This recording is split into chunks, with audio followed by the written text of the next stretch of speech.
Hello, and welcome to the Quarantine Theater Company. Tonight we're going to be doing something a little different here. We've got a Star Trek script, but it's not a movie that's been made. It was going to be, but then they decided to reboot it and, rehash old tricks.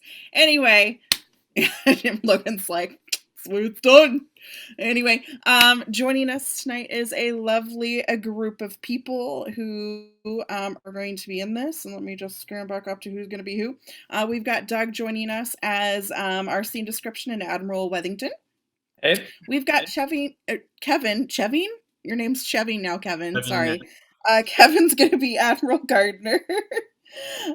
We've got Travis, who is Lieutenant Nicken, and hopefully this one dies in here. Wow! Red shirt. Oh, shots fired. We've got Alexander joining us tonight as Gardner Jr. We've got Hunter as Lieutenant Chase. I will be Lieutenant Jax. Scott's going to be Ensign Ogg and Commodore C.W. White. We've got Logan joining us as Dr. Skull tonight.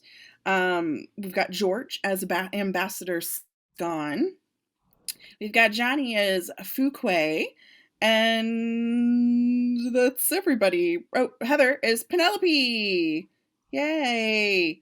Cool. So I think I got everybody. So without further ado,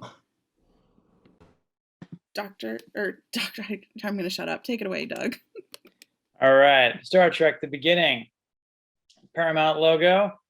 Fanciful Mount Ben Lomond under a halo of stars. The stars recede into the heavens, and rising water covers the foothills, and thus the Paramount Mountain of Dreams becomes the highest of the Farallon Islands, jagged and forbidding, like a row of monstrous shark's teeth jutting up from the white-capped chalk of the Pacific Ocean, 30 miles west of San Francisco. They seem to be rushing toward us. Tactical! Split attack in 1 minute 7 seconds on my mark. Mark. Close up, Lieutenant Jax, a handsome young face framed by a foul weather hood, eyes squinting, teeth clenched against a ferocious 40-knot wind. All right, listen up. We're going to attack. We're going to broad reach for 35 seconds till we're clear of the island. Then we're jibing. And you've got exactly 1 nanosecond to pop the chute, and we're heading for the line. And any of you newbies screw the pooch on these simple maneuvers, and I will personally see to it that you never make it to graduation ceremonies and you can kick your ensign bars goodbye. Is that understood? Through the howling wind we hear, Sir, yes, sir, yes, sir. Jax turns his head to look at something just over his shoulder. That son of a... Cut to close up Lieutenant Nicken, pretty face, also framed by a foul weather hood, contorted into a grimace as she too looks over her shoulder. That bastard's gaining on us. What's he doing different? What the hell is wrong with our trim? Prepare to attack. That son of a... Flash cut to close up Lieutenant Chase, a hero's face, unhooded, his hair whipping in the fierce wind, his eyes closed. He is smiling as though to himself. Ready about? And another face is thrust into frame, the tattooed face of Ensign Ogg, an enormous New Zealander of Maori descent. Come again, Lieutenant? Chase opens his eyes and says calmly, Helm Salim, Mr. Ogg. and the camera pulls back slowly as Chase spins the wheel of his 60-foot-long Arrow sloop sailing craft, a sleek sailing vessel with semi-rigid sails, and one remarkable feature, the hull doesn't touch the water. The entire vessel hovers scarcely a foot above the surface.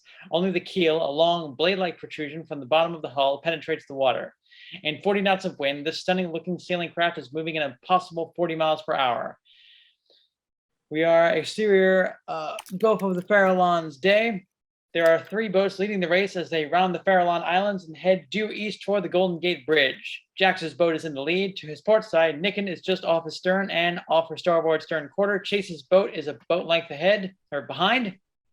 The rest of the racing fleet is still heading west toward the island, while the lead 3 boats clear southwest Farallon Island, jibe their rigid mainsails, and with 40 knots of wind behind them, pop their spinnakers, huge Kevlar sails which billow out, bulging before the wind as the yachts accelerate to nearly 50 miles per hour. And each spinnaker bears the insignia of the United Earth Stellar Naval Academy, or UESN. Exterior rooftop stadium, Starfleet headquarters later.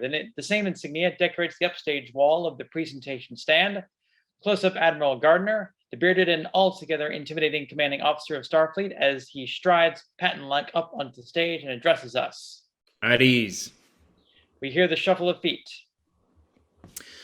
As Chief of Staff of the Command Council of Starfleet, the newly formed coalition of planets, it is my honor to address you today. And the camera pans, faces of the UESN class of 2159, young men and women, all wearing peaked caps and dressed in ESN uniform whites, at ease and facing the platform, their parents and distinguished guests seated in bleachers. As graduates of the United Earth Stellar Naval Academy, Lieutenants Chase, Jax, Nicken, and Gardner Jr., the Admiral's son, and a dozen other top wing graduates, also dressed in uniform whites but bearing the wings of their status on their chests, stand off to the side. and postgraduate officers of Top Wing, The crowd cheers while Jax surreptitiously offers a flask to Chase, but Chase shakes his head and waves it off. Back to Chase's boat. Chase at the wheel, grinning up at the seat of his spinnaker. A boat length ahead of him, Nicken's stern, and off her bow and maintaining a safe lead, Jax's boat. The crew lets out a whoop, and Jax looks back at Chase's boat and grins. Gotcha, hotshot. Yeah, but what about her? At ease, Ensign. We'll let her catch up. Then we're taking her out. Nicken's boat bearing down on Jax's stern. Her bow sprit, a spar extending from the ship's bow, is 3 feet from Jax's transom or stern. Exterior rooftop stadium, Starfleet headquarters later on Chase, Jax, Nicken, Gardner Jr. as they listen to. many of you will be joining the Merchant Marine. Some of you will take command of Earth Cargo Service vessels, and some of you will be under my command at Starfleet. Back to Chase's boat, bearing down on Nicken's stern. Ensign Ogg pulls a comm headset from his ear and offers it to Chase. It's Lieutenant Gardner. Chase presses the headset to his ear as he looks to see Gardner Jr.'s boat, still heading west toward the Farallon Islands, albeit ahead of the rest of the fleet. The hell happened to you, Junior? Intercut Gardner Jr. staring across the water at Chase's boat, the last of the 3 lead boats charging toward the Golden Gate Bridge. I just couldn't pass up another opportunity to disappoint my father. Chase lensing the deck of Gardner Jr.'s boat through a handheld monoscope. Traveler said too far to leeward. Bring in midships. Don't worry about me. Tighten the outhaul. Cinch down the vane. Get an extra 6 knots out of him. Roger that. What's your plan? You know me. I'm not a follower. Cut to exterior rooftop stadium, Starfleet headquarters later. In the background, the clean, hydrogen-fueled city by the bay has achieved a near-utopian skyline. For centuries, humankind has been living in the bubble of our own solar system, imagining what was out there, only to find that to who was out there was stranger, grander, more fascinating than anything that the mind of man could invent. Camera pans the alien races of ambassadors in attendance: Vulcan, Andorian, Tellarite, Danubian, and Rigelian. And now, our reality is no longer based upon the experience of our senses in the world in which we live. It is defined by the galaxy in which we live. Back to Nicken's boat, its bow spread inches from overtaking Jax's stern.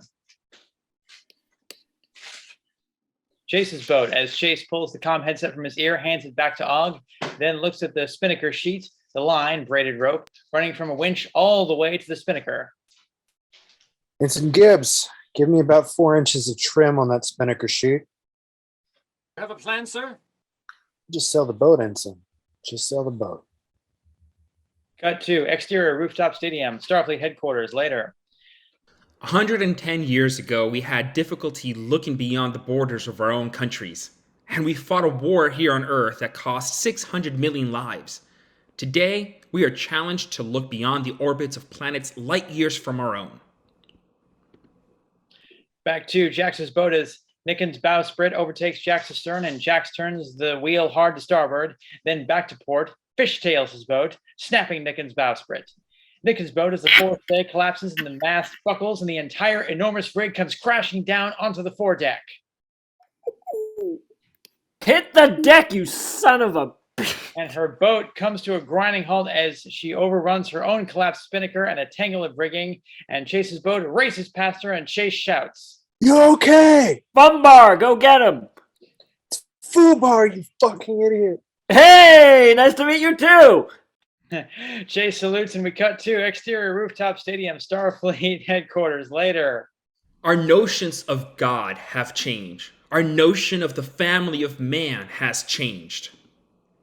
Back to exterior Golden Gate Bridge Day as Chase's boat pulls alongside Jax's.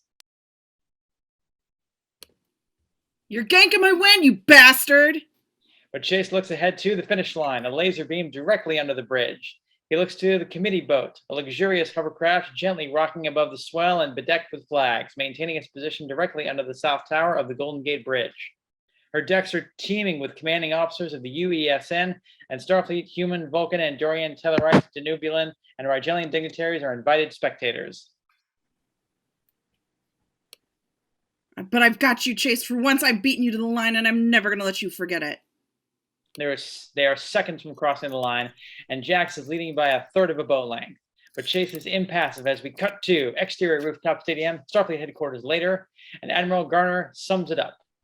Our friends and allies form a coalition of planets dedicated to principles of cooperation, mutual respect, and peaceful evolution.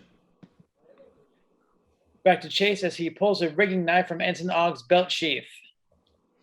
So, to the graduating class of 2159, I congratulate you and invite you to join an ever-expanding quest. And Chase cuts his own spinnaker sheet, causing his enormous foresail to billow out in front of the boat and to break the laser beam finish line first. An electronic whistle sounds. Chase has won.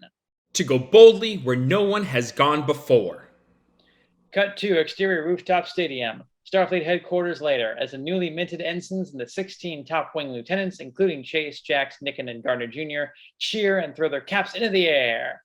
Fade to black, stars appear, and we are moving through. Space, the final frontier. Roll credits. A Romulan flagship of enormous size and wicked design moving resolutely into and out of frame, momentarily blotting out the stars. And something else. A Romulan drone ship, a hideous vessel. It looks like a colossal flea, following close behind. And another drone ship, and another, passing through space in single file behind the bird of prey. And the camera pans back to reveal hundreds of drone ships deployed single file in a line stretching thousands of miles. And the camera swings 90 degrees to line up directly behind the single file fleet, and we realize that it is headed directly toward the dark side of the moon, oriented in space so that it almost eclipses the Earth. We hear a voice shouting in Romulan. The subtitles read, "You are drifting, correct, to 171 Mark III. Stay behind its moon." And indeed, the fleet shifts so that the Earth is completely eclipsed by the moon. End credits. My Favorite Martian, with Ray Walston as Uncle Martin and Bill Bixby as Tim, is playing on a television connected to a vid ship player and being watched by a dozen Vulcans, gathered around and staring stone-faced. Interior Ambassador Scon's home, Vulcan Compound Night, the multi-level terrace, Frank Lloyd Wright meets the 22nd century home of the Vulcan Ambassador. A party in full swing. UESN graduate Starfleet officers, human, Vulcan, Andorian, Tellurite, Danubilan, Rigelian dignitaries, and invited guests mill about the music of a jazz quartet featuring 3 humans on the guitar, bass, and drums, and the Vulcan playing the kathira. Nicken and Gardner Jr., still wearing their uniform dress whites, hover on the edge of the Vulcan TV audience as antennae emerge from the back of Uncle Martin's head and canned laughter erupts from the TV. What is it? Somebody should tell them it's a comedy. Gardner Jr. suppresses a laugh. An early 20th century television and entertainments of that time. It is a gift of Admiral Gardner. Yes, he knows of my husband's fascination with science fiction. Science and fiction are two different things. It's a human storytelling genre of the 20th and 21st centuries. She replaces the My Favorite Martian vid ship with another, an episode of The Outer Limits. A man in a ridiculous monster suit has a woman by the hair and a ray gun in his claw hand. The woman screams. The Vulcans move closer, fascinated by the low-budget black and white melodrama. Is that an Alcadian? Nicken turns to Gardner Jr., but he is gone. Cut to Commodore C.W.E. White. The grizzled but squared away commanding officer of the UESN is explaining to a group of alien ambassador wives. Boats were crewed by this year's graduates and captained by and captained by newly commissioned officers of the Naval Top Wing Program. Top Wing? This is a military organization? We have not heard of this. Top Wing is a UESN elite tactical single pilot attack and defense spacecraft flight team, from whose ranks are recruited the test pilots that Starfleet routinely chews up and spits out. The colloquialism is lost on them. Admiral Garner explains. Traditionally, the winner of the regatta is given first position on the flight roster at Saturn Flight Range. And what is the difference between the United Earth Stellar Navy and Starfleet? UESN is strictly military. Starfleet's mandate is to explore. Yet recent history has proved Starfleet to be a defensive force, to say the very least. All look to the speaker, Ambassador Scon, a wise and distinguished-looking Vulcan. Well said, Ambassador Scon. It's hard to argue with that. The blue-skinned Andorian ambassador sticks his antenna into the conversation. But if the Andorian Imperial Guard, the Vulcan High Command, its telemetries and regalians can allow Earth Starfleet to assume command of their military forces. We are the host of the Coalition of Planets, Ambassador. Equal partners and nothing more. And that's enough to capture the attention of the pig-like and confrontational Tellarite ambassador.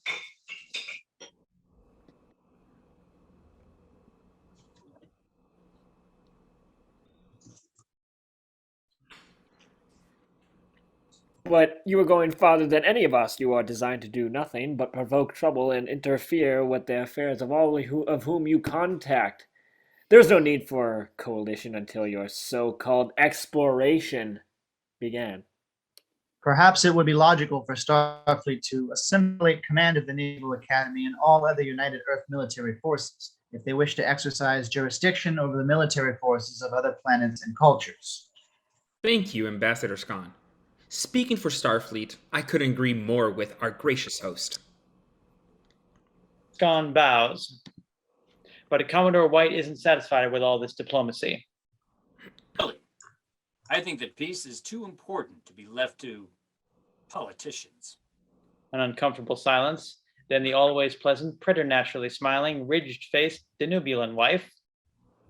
Was not your son commanding one of the sailing vessels this morning, Admiral Gardner? Yes. Did he perform well?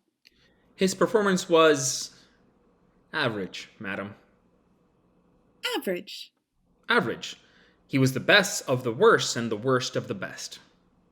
Cut to Jax pounding down a shot of whiskey and glaring at a Vulcan bartender in serving uniform standing obsequiously behind the bar. I think... Oh, sorry. Would you care for a seventh drink, Lieutenant? I think that you would be a logical choice. That would be a logical choice, wouldn't you? Allowing that the consumption of alcohol in itself illogical, I do not believe. What's illogical about it? Intoxication is, by definition, a loss of control over faculties and behavior. Well, Selene, considering that my intention is to lose control, and then another drink would be the logical choice, wouldn't it? So, you are the one who lost. The Denobulan, grinning good-naturedly, is standing right behind him. Lost what? The regatta. It is fascinating to me the human preoccupation with speed. Yeah. Watch this. And Jax, drink in hand, is gone into the crowd only to collide with Niken. Want to dance? Nope. I lost my date. She nods to where Gardner Jr. is standing on a terrace with the San Francisco skyline as a backdrop. Tete-a-tete with an Andorian female. A knockout in spite of, or maybe because of, her white blonde hair, blue-tinged skin, and antenna. Don't take it personally, but he's just feeling blue.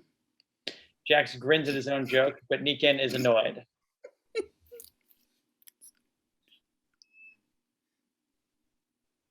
Yeah, Travis, that was you still. Did you hear my threat? I'm gonna kill him. No. We didn't hear it, but if this old man doesn't get him to him first. Hey, where's Chase? Whoa! A beautiful woman, Penelope, is standing alone in the middle of the crowd. Helmsman, come to course 280 Mark 0, full impulse power. And he makes a beeline for her, leaving Nikan standing alone. And then she sees Chase entering the party from outside.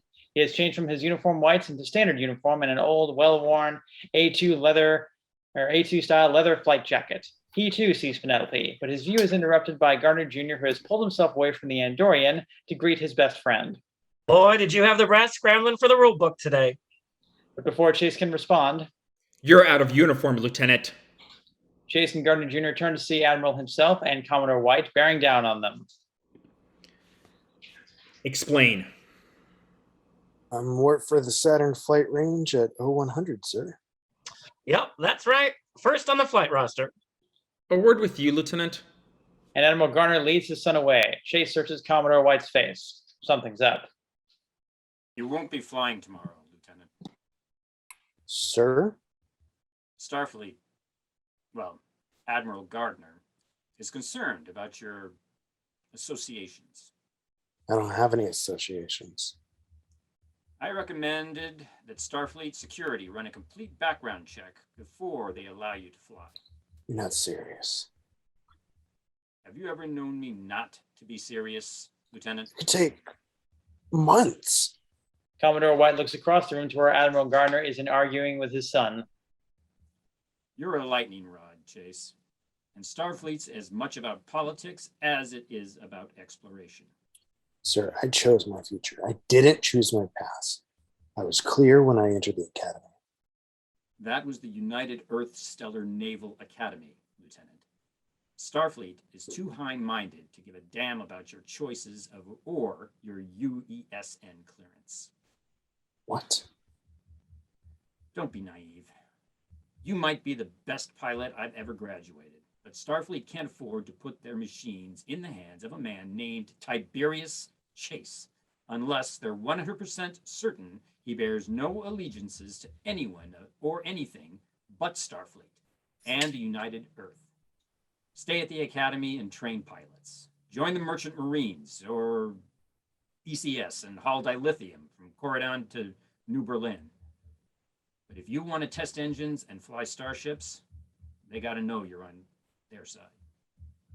So, I'm grounded because of my name. Until Starfleet security gives you the all clear. And Lieutenant? Sir. Whatever you do in the meantime, don't piss off Admiral Gardner. Chase digests this, then. So who is it? Who's going to test the NX Omega? Who's number one on the roster? Lieutenant Gardner. The Admiral's own son. Politics, Lieutenant.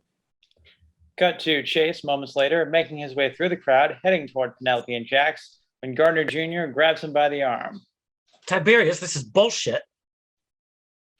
Jax was disqualified from landing Nikan. Nikan was DNF, and I'm grounded pending security clearance. So you won the race, Junior. That's crap, and you know it. My old man wants a Gardner to break the warp 5 barrier. He wants me to distinguish myself. So you shall, my bro. And so you shall. Suit up.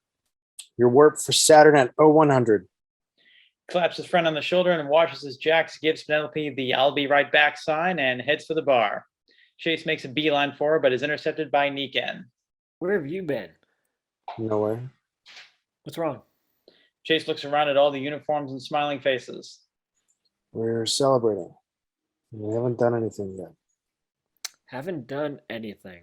Junior graduated in spite of his father. Jax never got caught cheating. I'm the first commissioned female test pilot in the history of the United States Earth Stellar Navy, and unless you screw the pooch tomorrow, you're going to be the first to make Warp 8, the fastest man in the galaxy. Chase locks eyes with Penelope from across the room. Nikan follows his gaze and sighs. Jax is at the bar getting her a drink. Now's your chance. Go for it, Tiger. And he does. He walks up to Penelope. Close your eyes. What? Close your eyes. Penelope considers his face and closes her eyes, and Chase kisses her, all in the mouth, and her eyes stay closed for a long moment, then open wide. Who are you? How do you want me to answer that? I've met a lot of people tonight, and everyone claims to be someone extraordinary. And that's the problem with this place. You're a pilot, aren't you? Why? Because I've heard that pilots never talk about themselves. Chase looks to Jax, ordering drinks from the Vulcan bartender. How do you explain him? Penelope laughs. Let's go. Where? Outside, on top of the hill. About a mile from here. Why? It's the 12th day of August. Cut to the bar as Jax turns with 2 drinks in his hands to see Chase and Penelope leaving through a terrace door. Jax heaves a "that son of a bitch, he did it to me again" sigh and turns back to the bar where a muscle-bound Mako, military assault command operations sergeant in uniform, has just bellied up to the bar. And since Chase just walked off with his target, the only thing left for Jax to do is pick a fight. I know how you Vulcans are about humor, but do you know how many Marines it takes to screw in a plasma bulb? Hey, I'm a Marine. Are you sure you want to tell that joke? Jax looks up at the giant sergeant's face and says simply, No, no, you're right. I don't want to have to explain it 4 times. and Mako puts down his drink and grabs Jax by the collar. But we cut to exterior Wolfback Ridge night, the highest point of the Marin Headlands, normally overlooking the Pacific Ocean, a view now covered with a perfect blanket of fog. Indeed, it is as though Chase and Penelope are standing on a small island jutting up from a sea of cloud. It is breathtaking. Beside them, Chase's Harley-Davidson aero bike is leaning on its kickstand. So, what do they mean to you? They confuse me. Chase smiles. Let me explain. Please don't. I've heard it before. There's a sun. There's a moon. That's a nebula. And that's a supernova. And that's a distant galaxy. They're gazillions of light years away, but tomorrow you're going to visit each and every one of them and bring me souvenirs. No. No. Nope. He sits down on the grass, points up, and connects the dots with his finger. That's Orion, the hunter. His father was Poseidon. His mother was Rayleigh, she of the wide salt sea. This was hardly what Penelope expected.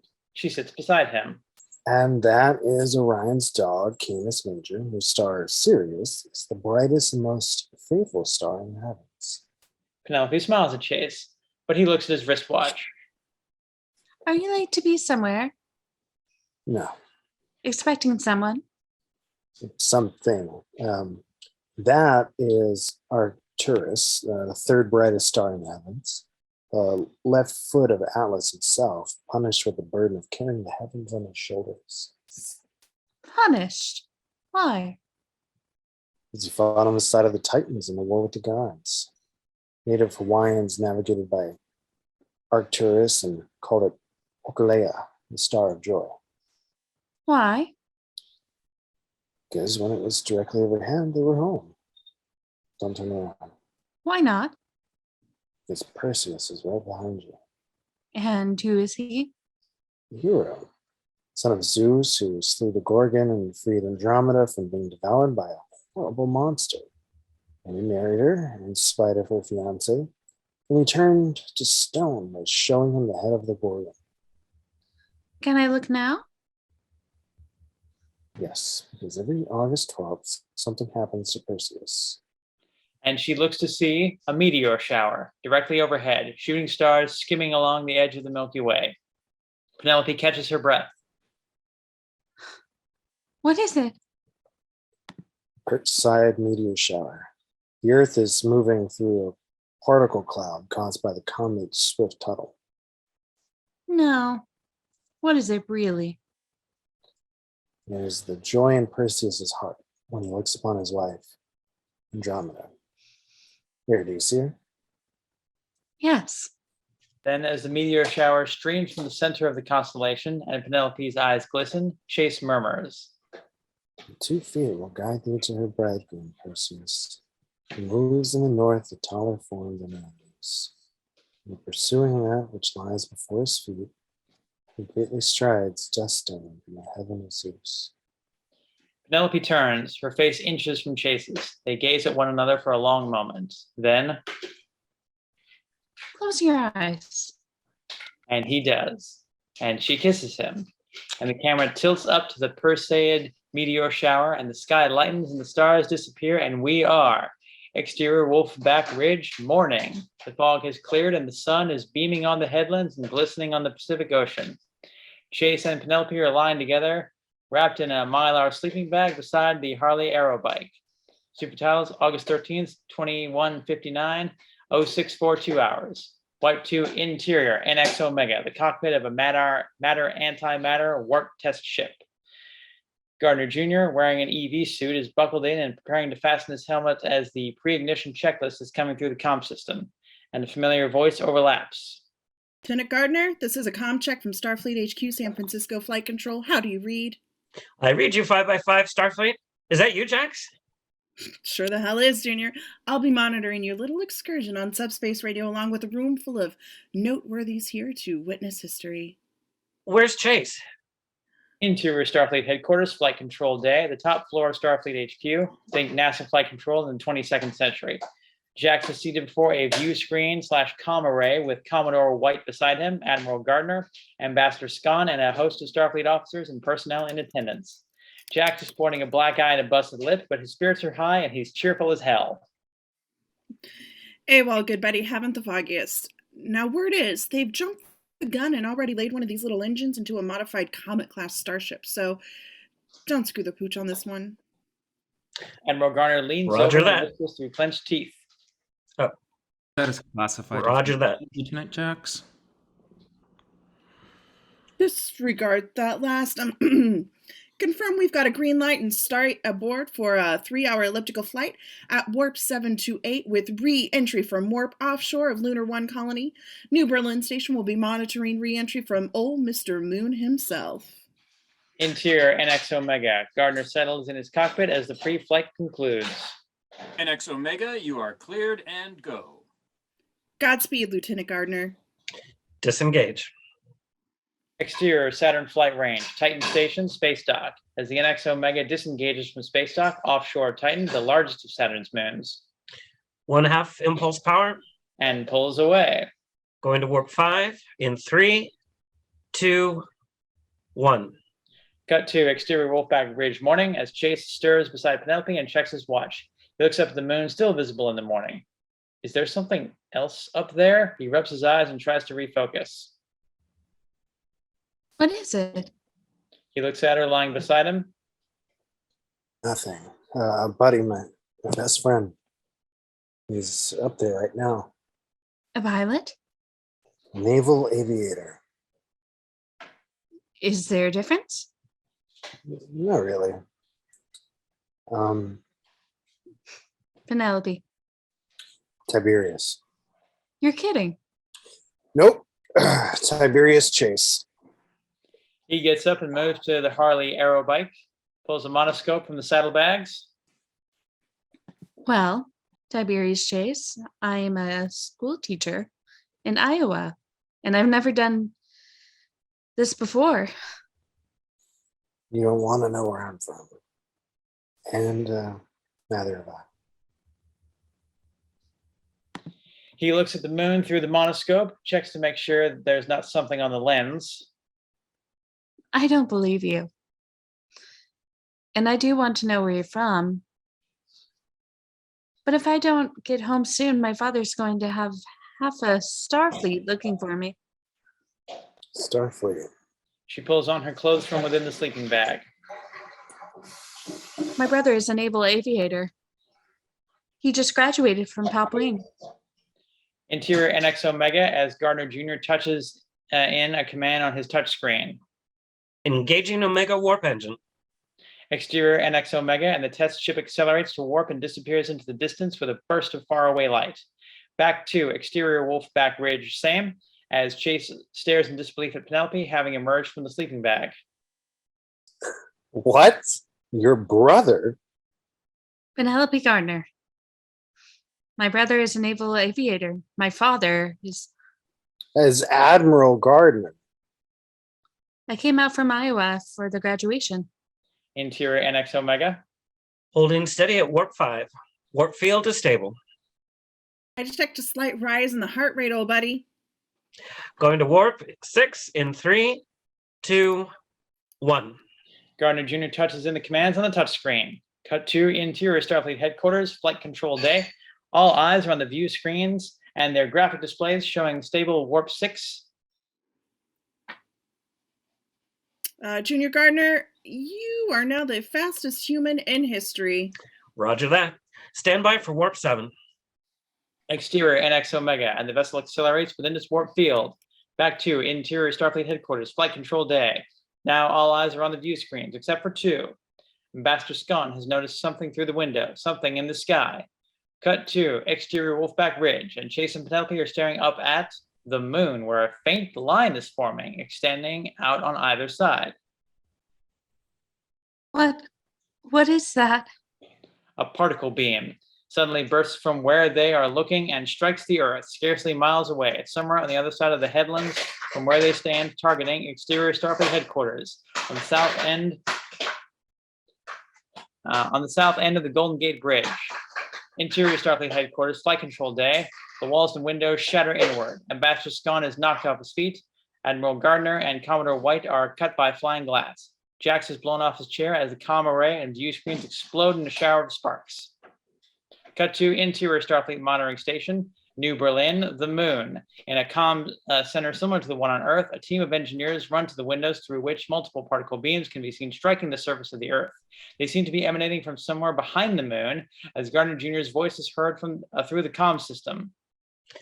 NX Omega holding steady, straight and true at warp 7. I've lost contact with Starfleet, San Fran. What the hell is that? Say again, New Berlin. Stand by, NX Omega. We've gotta. The Romulan flagship overflies the station. It is scarcely half a mile above the surface of the moon. It blots out their view of the Earth. The hell did that come from? Sensors indicate. But we never learn what the sensors indicate. The Romulan flagship fires a photonic torpedo from its stern tube. It glimmers red as it grows, filling the station window with its light before obliterating New Berlin Station. Cut to the Starship Columbia NX-01 in the San Francisco Fleet Yard dry dock, an orbital facility where she is undergoing a refit. Mechanic shuttle pods and RC repair vehicles are swarming around her. An EV-suited mechanic standing on a gantry turns up and looks up toward the moon, and his eyes widen in alarm as a rapidly approaching photonic torpedo is reflected in the visor of his helmet. And the Columbia sustains a direct hit to its bridge deck. The concussive force of the explosion sends mechanics flying end over end into space, while cut to exterior Marin Headlands Day, as Chase, with Penelope's arms wrapped around his waist, gears down and brakes his Harley aero bike on the summit of the headlands for a panoramic and heart-skipping view of San Francisco Bay and the smoldering ruins of Starfleet headquarters. Oh my God, my father. But she never completes her thought, as a V formation of 7 Romulan drone ships, each one identical, hideous, huge, and flea-like in shape, flies directly overhead, and the ground trembles with the low-frequency sound of their impulse engines. Penelope screams, but we cannot hear her for an ear-splitting sound of their disruptor beams targeting the East Bay, Alcatraz, Angel Island, before accelerating away and disappearing over the eastern horizon. Hold on! And he guns the aero bike, which rides in a distorted gravity wave scarcely a foot above the ground, spins it around, and opens up the throttle. Cut to interior NX Omega. Gardner Jr. sitting in an altogether silent cockpit and checks his instrument array. Come in, New Berlin. Son of a bitch. NX Omega, come in. NX Omega. This is Saturn Flight Range. We have lost contact with Starfleet Headquarters Flight Control and New Berlin Station. We are in the shadow of Saturn and cannot track you directly. Report. Saturn Flight Range, this is NX Omega. Copy your comm problems and glad to hear it. I thought it was just me. Lost contact with both monitoring stations within the last 3 minutes. I'm going like a bat out of hell holding warp 7 and the warp field is stable.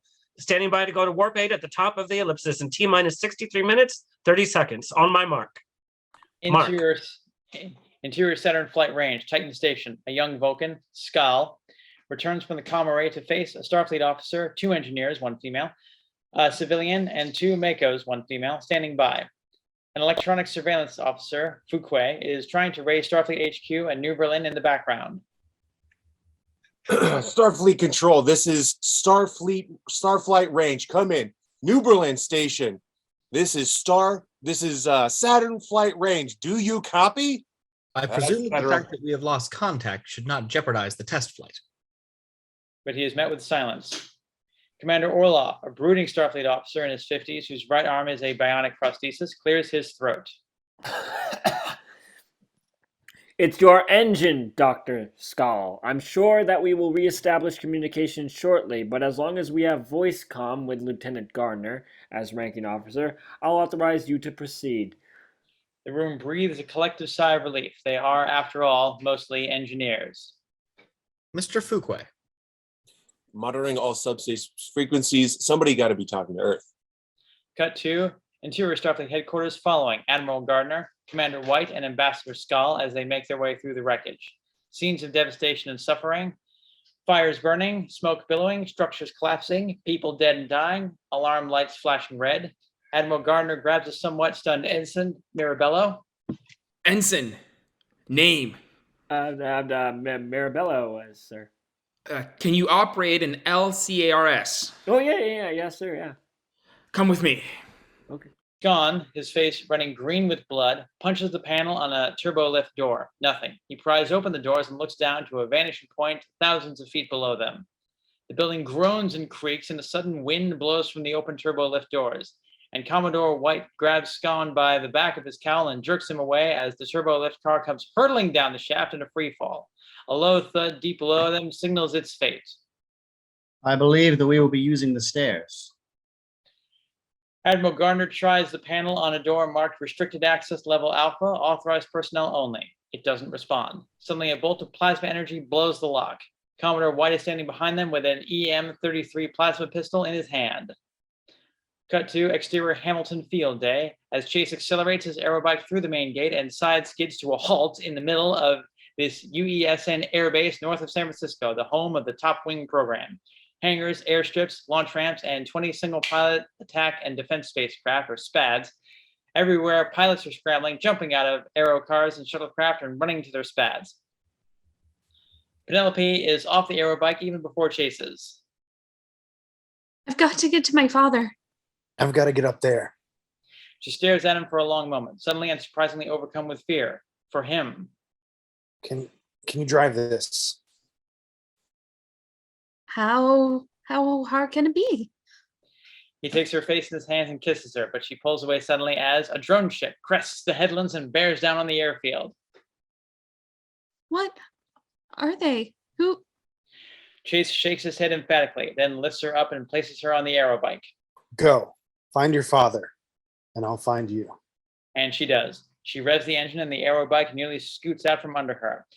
But she hangs on and steers away toward the main gates as the drone ship opens fire on Hamilton Field, firing phased cannon blasts on the hangars and the fleet of SPADs. And Chase breaks into a run, actually leaps over a swath cut into the asphalt by a prolonged phased cannon blast. He shouts to one of the several pilots running helter-skelter. Colin, you seen Jax? We're nicking? No, I thought he was... But we'll never know, as Holland is vaporized by a phased cannon blast. Damn it. Chase shakes off the side of it and runs smack into Nicken, and they grab one another for an instant and both blurt out. Jax? And both shake their heads. Last one pays for the funeral. And she is off, climbing the boarding ladder of her SPADs. And Chase vaults into the cockpit of his. He flips the switch before she's even seated, and the SPAD starts to taxi as he settles in, buckles up, seals his dome, and starts to steer for the base of a launch ramp. Like a truncated first 30 seconds of a roller coaster, a curved track. Chase punches his impulse engines before he's even lined up, yanks the craft into line, and rides the ramp up and is airborne. Niken is right behind them, starting up the base of the ramp when a phase cannon blast shears away its top third. She closes her eyes, punches her impulse engines, and throws the throttle all the way forward, and she is airborne as the launch ramp creaks and groans and topples over. Forget about this one. We got to get up there. Roger that. As they accelerate toward the upper edge of the stratosphere, What the hell is Jax? got to interior Starfleet headquarters flight control as Jax crawls out from the rubble of the flight control room and stands in the hole in the side of the building and looks up at a faint line curving downward from either side of the moon.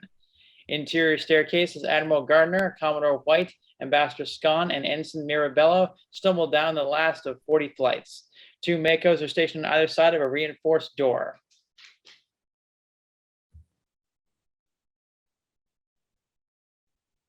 Sergeant, we're Condition 1 Code Red Alpha. Turbo lifts are out of service. We need emergency medical topside ASAP. I'm ordering you to leave your post. Sir. And he takes off running up the stairs. You! Go topside and round up as many Starfleet and Marine senior officers and Coalition ambassadors as you can find and bring them here. The Mako doesn't budge until... I'm ordering you to leave your post. Sir. And he does, running up the stairs after his companion. Admiral Gardner presses his palm against the pad and the reinforced door slides open to reveal Interior Starfleet Bunker Command, an enormous room 40 feet below the surface, a fully equipped comm center and tactical HQ. A stunningly impressive state-of-the-art facility. The view screens are alive with images from around the world. The comm system is blaring with voice reports. Fascinating. I knew nothing of this. We began construction 5 years ago after the Zindi attack. Wiggins! Lieutenant Wiggins, a diminutive, almost comical-looking Starfleet officer, save for the fact that he is legless and confined to a Segway-style wheelchair, it responds to his intentions, rolls into view. He is visibly shaken. Sir. That rainy day is here. This is Ensign Mirabello. He'll man the Elcars. I want you on comm system. What do you know? They were coordinated attacks. Starfleet and UESN bases in Montreal, Paris, Moscow, Beijing, Cairo, and Bahia have been hit, and the global power station in Lisbon. I'm just getting visuals. Wheeling himself from one horrific visual display to another. There's been no report from Space Station Salem 1. Lunar 1 colony and Orpheus mining colony confirmed that New Berlin has been hit. The Columbia? The San Francisco and Oakland orbital fleet yards were both targeted. As far as I can make out, the Columbia was severely damaged. Where's Captain Archer? With the Enterprise on the planet Riza. Cut to exterior space as Chase, with Nikon on his wing, breaks through the upper reaches of the mesosphere and continues up into space only to see the Romulan attack fleet. The Romulan flagship hovering just above and behind the moon and deployed out from either side of same. The drone ships, now spaced 7,000 miles apart to completely encircle the Earth, 240,000 miles from its surface. We hear a Romulan voice. The subtitles read, 2 ships. Let them look, then let one of them live. Interior Chase's cockpit. Nikon's voice coming through the comm system. The hell is this, Chase? Starfleet Command, you read me. This is Spade 77 calling Starfleet Command. Static. Chase? Why aren't they firing on us? Wiggins. Oh. They're Romulan drone ships. Back to Interior Starfleet Bunker Command. Wiggins is bringing up an image on a view screen. This is the last image received from Lunar 1 colony. It clearly shows a very large ship. I would guess a command or flagship vessel and a whole lot of these. He zooms in on a drone ship. Unmanned Romulan drone ships. They look to Mirabello, who has called up the data on the Elcar's monitor and is comparing his images to the others. But they've been modified. This is archived data from Enterprise from 6 years ago. They're lacking multiple phase emitters, and their subspace transceiver array has been simplified since then. Unmanned? Sensors indicate a network of subspace carrier waves, a web of communication emanating from the flagship vessel to each of the drone ships. How the hell did they get here undetected? Silence. Behind the moon? I think they came in single file behind the moon and we just couldn't see them. In the stunned silence that follows, Starfleet Command, come in. SBS 77 calling Starfleet Command. This is Starfleet Command. Identify yourself. This is Lieutenant Tiberius Chase. I come over 240,000 miles, switching to bow display. And a subjective POV of the Romulan fleet pops up on one of the bunker view screens. They seem to be deployed in a perimeter on an equatorial latitude, one every 7,000 miles. They've encircled planet. Chase, this is Admiral Gardner. What the hell are you doing up there? Only one of us got off the ground, sir. Lieutenant Nicken is on my wing. But you're grounded, Lieutenant. Is this the time to remind me of that, sir? Commodore White intercedes. Chase, this is Commodore White. Get your ass back down here now. Interior Chase's cockpit, You're the Commodore. Let's go. and he banks the spads in the tight turn with Niken tight on his tail. Interior Niken's cockpit, an alarm sounds. They've got a lock on me. Break right. And the Romulan flagship fires, but Chase and Niken have broken formation. The phase cannon blast misses. Get in front of me. Oh, so you can cover my ass? I don't think so. Her alarm sounds, and 4 drone ships, 2 on either side of the Romulan flagship, open phase cannon fire on Niken's ship. She barrel rolls left, a near miss, and Chase flies behind her to cover her tail. Get Chase's cockpit. off my 6. His alarm sounds. We are 60 seconds from home, and you're going to make it. Break. Another near miss as the coordinated fire from 4 drone ships pinpoints Chase's ship. Don't cover me. Negative. I am covering you. But you're not the one who can't follow. She inverts the level out behind Chase's ship. Her alarm sounds. Break! And Chase lines up behind her again, and the Romulan flagship takes a direct hit from a photonic missile, a blast that is absorbed by its shields, but nonetheless a complete surprise. Jax, in the cockpit of his spads, his face still cut and bleeding, maneuvers his craft to dodge the sudden retaliatory fire from 6 drone ships. Son of a bitch! Interior Starfleet Bunker Command is Admiral Gardner, Commodore White, Wiggins, Ensign Mirabello, and half a dozen Starfleet officers in varying degrees of injury watch the engagement on a view screen.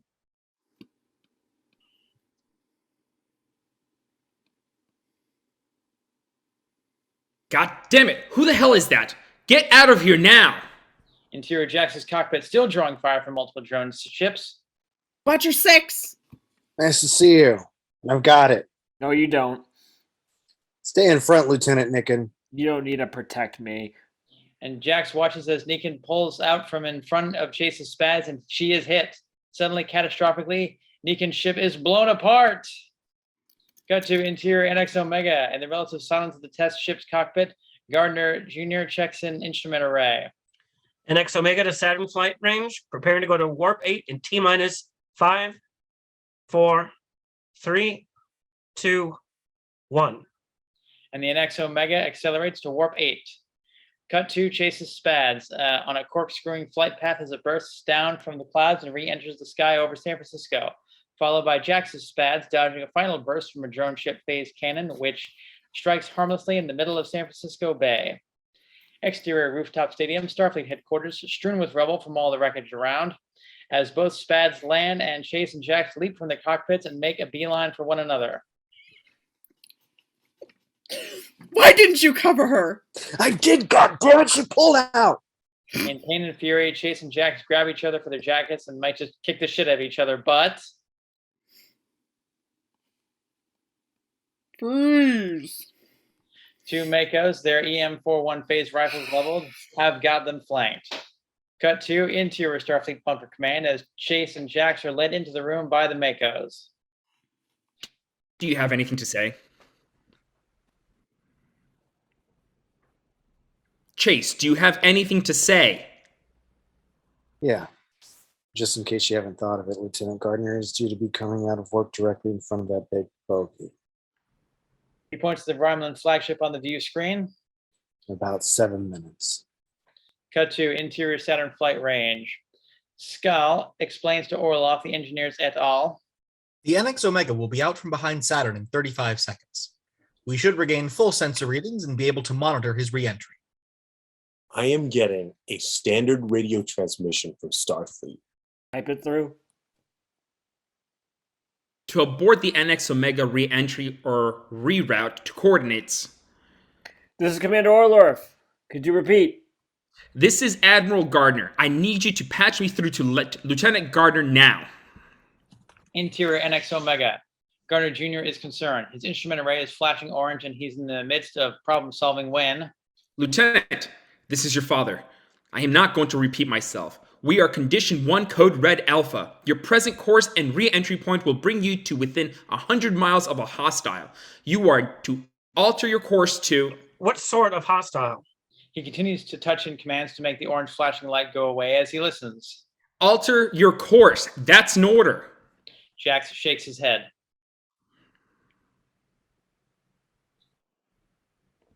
Jax?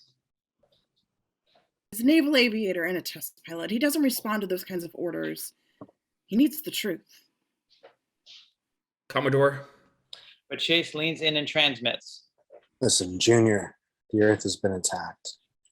We're surrounded by about 250 Unmanned drone ships, sir. unmanned drone ships and Controlled by a Romulan flagship, sir. controlled by a Romulan flagship. Due to re-enter right on top of the son of a bitch, and they will kill you. Recommend you alter your course and return to Saturn flight range. Negative, bro. Fact is, I'm having a little trouble here myself. Tell the boys back at Saturn that Warp 7 is good to go, but Warp 8... Interior NX Omega.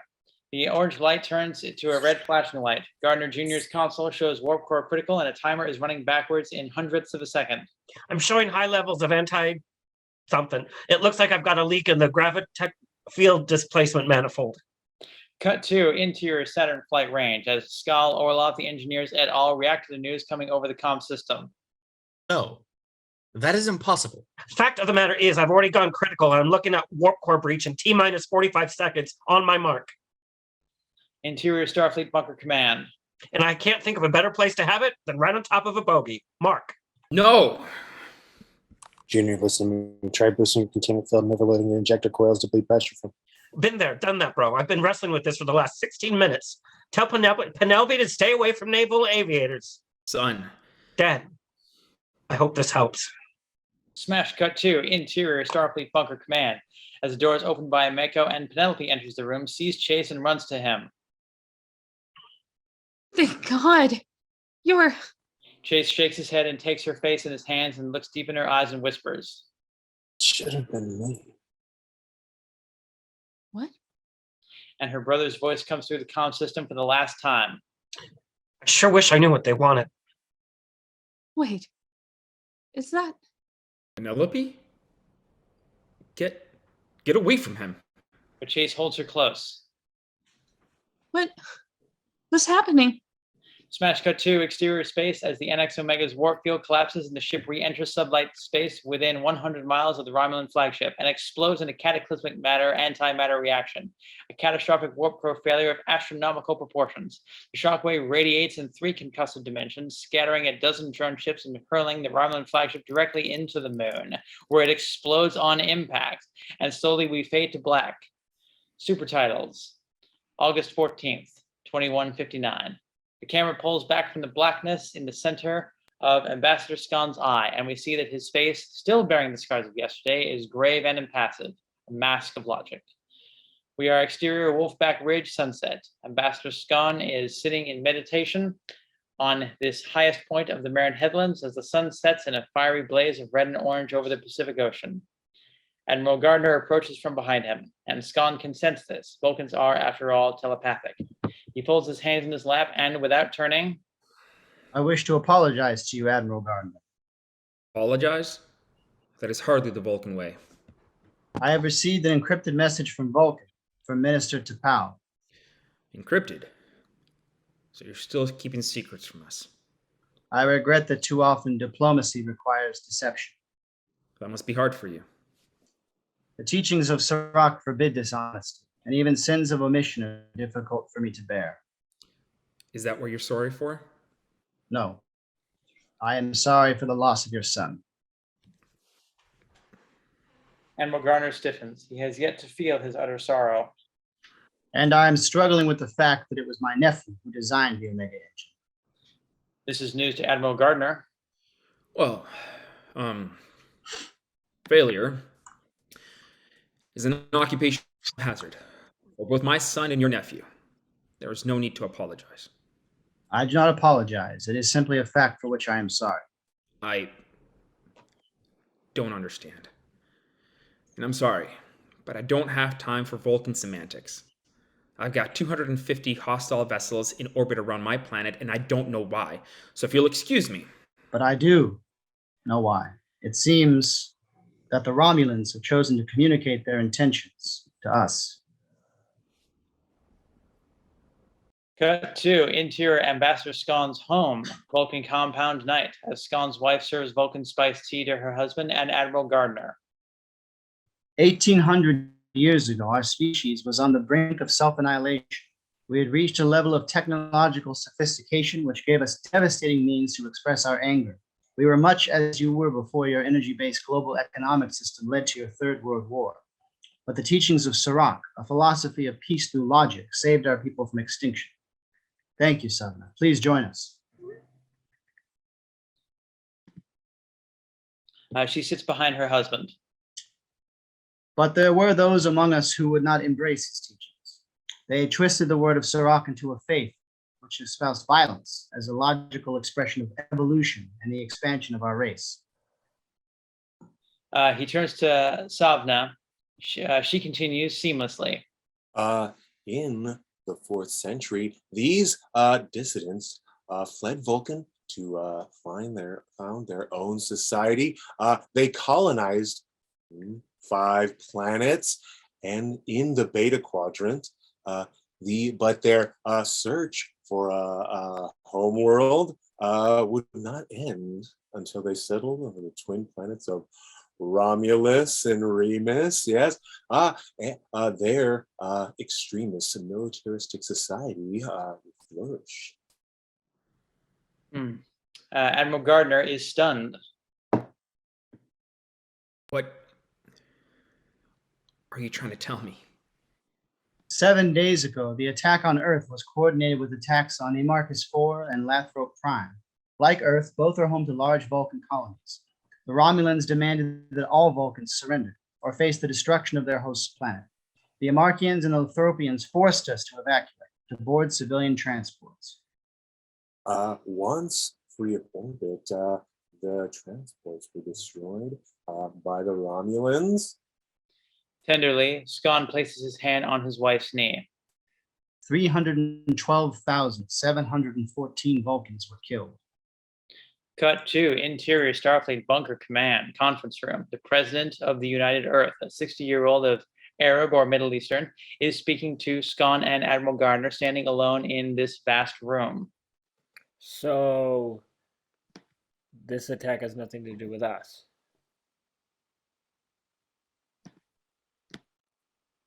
It is clear that the Romulans have engaged in a program of ethnic cleansing. They're seeking to rid the galaxy of their free and peace-loving distant cousins. Ethnic cleansing? Were it not for the unexpected destruction of the Romulan flagship, we would have been given 7 days to leave your planet. Now we are trapped. We cannot safely evacuate due to the presence of the drone ships. It is only a matter of time. How much time? A subspace differential pulse scan of the Beta Quadrant from Vulcan has detected a Romulan armada headed for Earth. 14 birds of prey. At Warp 4, we estimate their arrival in 36 days. 5 weeks. Mr. President, we have found you to be an amenable and sympathetic species, and our relationship is one of respect and mutual support. But logic dictates that the needs of the many outweigh the needs of the few. There are presently 8,354,721,462 humans, and only 210,749 Vulcans on Earth. Therefore, it is the decision of the Vulcan ministry that we must sacrifice ourselves in the name of friendship. There was a long pause. So much care for Vulcan logic. Ambassador Scon? Then We will not be missed. On the contrary, we humans tend not to react well to intimidation, and we are in the formative stages of establishing a coalition of planets. Should it be known that we risk the lives of our friends to save ourselves, any hope of peace in the galaxy will be dashed.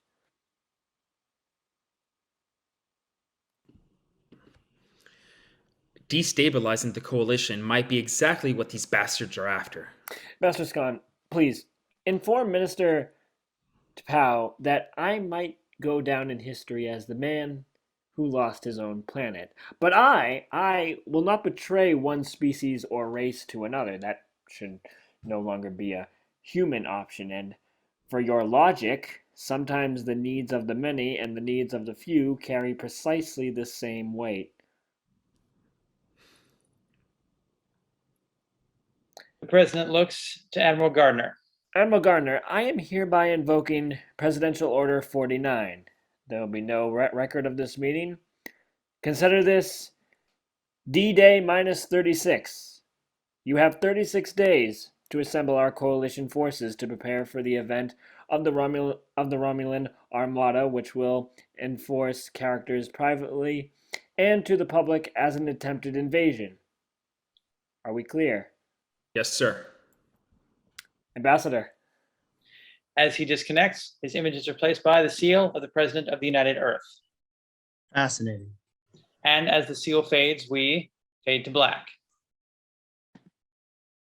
It's been 2 weeks since your reassignment, 8 days since I saw you last, and 16 hours since I've heard from you. Fade in, and we are flying through the billowing clouds. 14 days since my brother's death. Exterior Zimbabwe, Africa, school day. Penelope is seated in the center of a circle of small children and pulling different numbers of pomegranates from a basket while they laugh and point and shout out answers under the shade of an enormous umbrella from which water mists to cool them from the African heat. I've become obsessed by numbers. Can you tell? Maybe it's because I've been teaching them to the children. In the background, civilian workers, men and women dressed in coveralls and carrying their lunches, march by only to descend into the earth, disappear down a steep inclined cave opening, cut as though by laser in the side of the granite hill. And maybe it's because I'm coming to believe that you can't count on anything anymore. Interior shuttlecraft day. Chase is at the controls, guiding the vehicle toward exterior Paris day. Subtitles, European Alliance D-Day minus 23. The sparkling hydrogen-fueled city of light, scarred by the August 13th attack. The Eiffel Tower is twisted and fused and partially collapsed. Rubble has been cleared, and government buildings are under repair.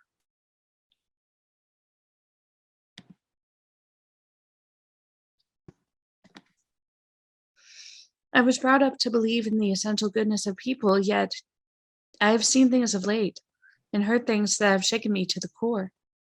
Chase descends and maneuvers the shuttlecraft to skim the surface of the River Seine until he banks right and flies into a drainage outlet, and we are flying through interior Paris sewers, continuous, the labyrinth of stone-arched corridors lying beneath the city of light.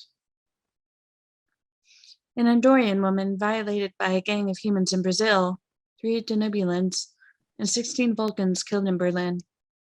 Until he angles straight down through a dry opening into interior Subfac Paris, continuous, a vast subterranean facility, a semi-automated Starfleet warp engine plant teeming with civilian workers and RAUs, robotic assembly units.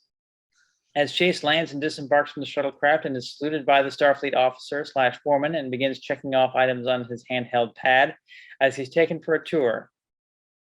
Yes. These are isolated incidents, and yes, we all feel the strain of this war. Effort. But the fact that such hatred, such xenophobia could be caused by this alien attack hurts my heart. Exterior waterfall dusk. Penelope lands in a natural pool, waist deep and naked, her back to us, and lets the water cascade over her head and pummel her face. I'm not naive. I know that we are not all of the same opinion, that we do not all share the same vision of the future.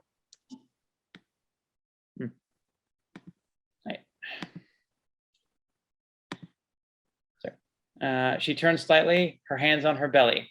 Interior shuttlecraft day, as Chase, who has grown a close-cropped beard, lines up his craft to land on. Exterior, the Great Wall of China. Same. Subtitles, Eastern Coalition T minus day D-Day minus 19.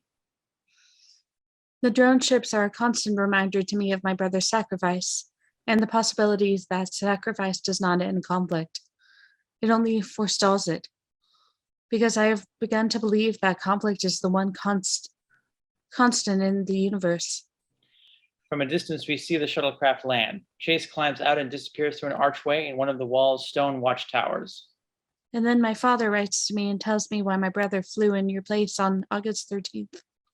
And the camera descends 500 feet through the Earth to enter interior subfac China continuous, an underground Starfleet munitions plant teeming with civilian workers and RAUs, manufacturing pulse cannons and photonic torpedoes. I must speak with you about this, for I do not want to believe what he told me. An Asian Starfleet officer / foreman greets Chase warmly and motions for him to come. Come see what we have accomplished. In the meantime, there is a man asking for you, a Vulcan. I have told them that I only hope for you to be here again soon. Exterior African savanna, night. Penelope sits near a BAB tree under a canopy of stars and writes in longhand on the screen of her pad. I miss you so. I sit every night under my tree and remember the first time you showed me the stars. I look up at Arcturus on the left foot of Atlas and wonder if I am meeting you there. If whenever your duties take you, you just might happen to be looking there too.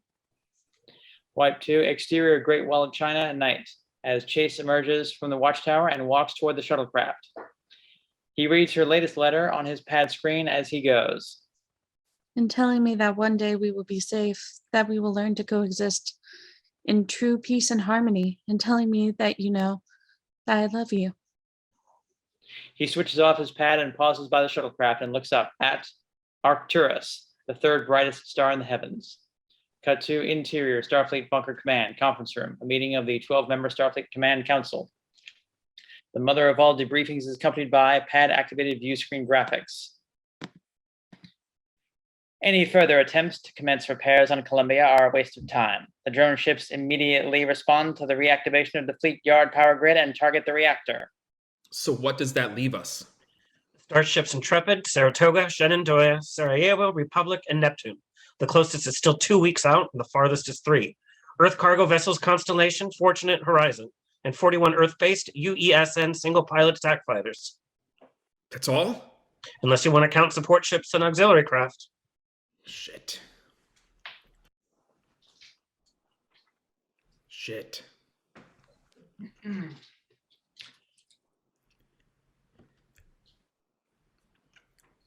Members of the coalition have responded generously. 3 Kumari-class Andorian and 4 Grok-class Tellarites. 3 Surat-class and 2 Dakir-class Vulcan starships are presently en route.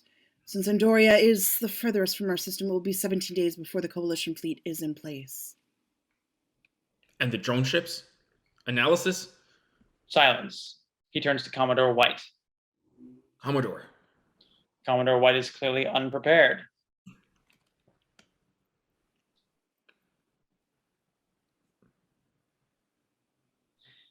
The door is opened by the 2 Mako stationed outside, and Jax enters and hands a pad to Commodore White, just in time.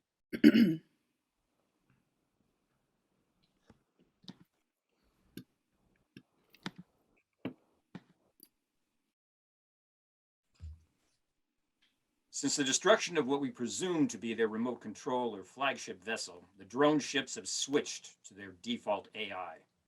AI.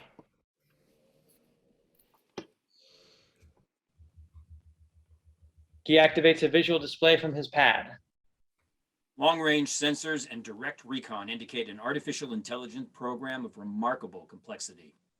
A synthetic neural network mimicking basic limbic brain function, essential fight-or-flight responses, based on the sensor logs of Enterprise's engagement with a prototype 5 years ago. They are highly maneuverable, with a reaction time measurable in microseconds. They are self-repairing to some degree. Their hulls are monotanium. They are heavily shielded. Their disruptors are similar to our most powerful phase cannons, rated at 500 gigajoules. They continue to maintain a synchronous orbit, with the exception of 7 of them, which continue randomly to patrol our surface and to destroy any land-based antimatter reactor source power grid they detect. And subfac? Admiral Winkler? Production at our subterranean facilities in Paris and China is exceeding projections. We're still awaiting the confirmation from Subvac Victoria. The 35 new single pilot attack spacecraft and 20 twins should be ready to launch at D-Day -2. And sir, All eyes turn to Jax. Lieutenant. I'm flying recon up there, sir. We've lost 26 pilots and craft since August 13th. That's enough, Lieutenant.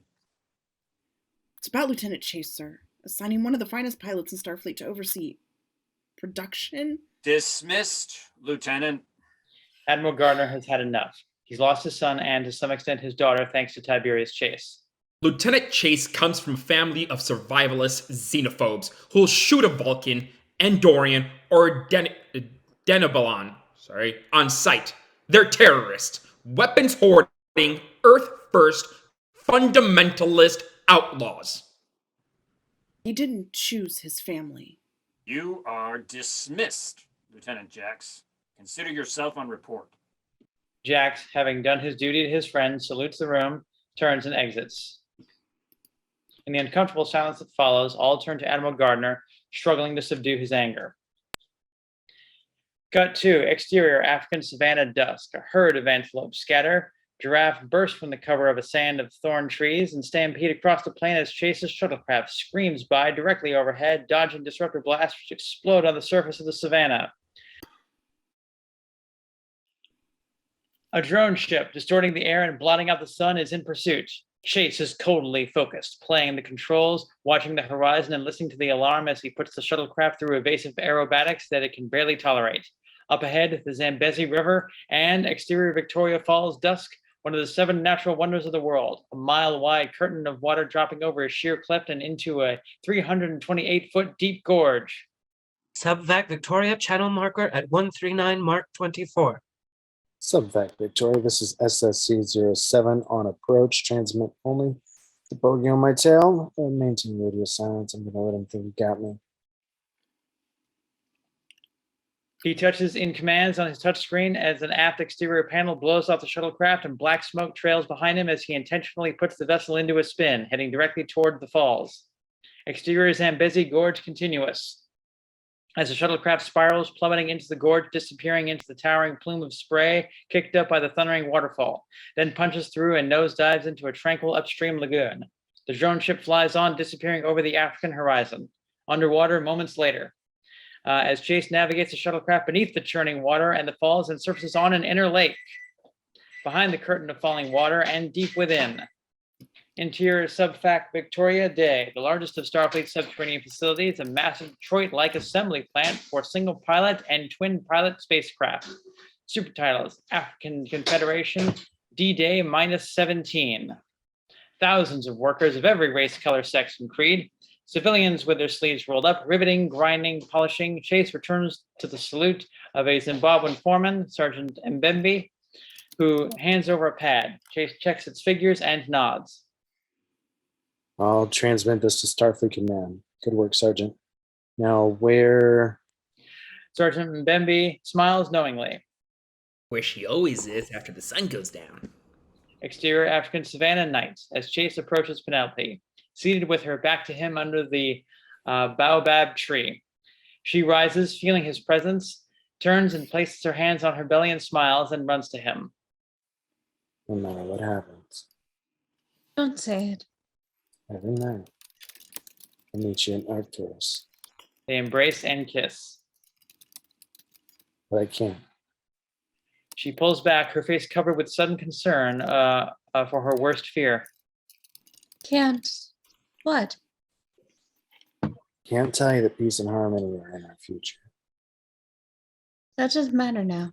But you will be safe. His hand on her belly. You both will be safe. I'll make sure of that.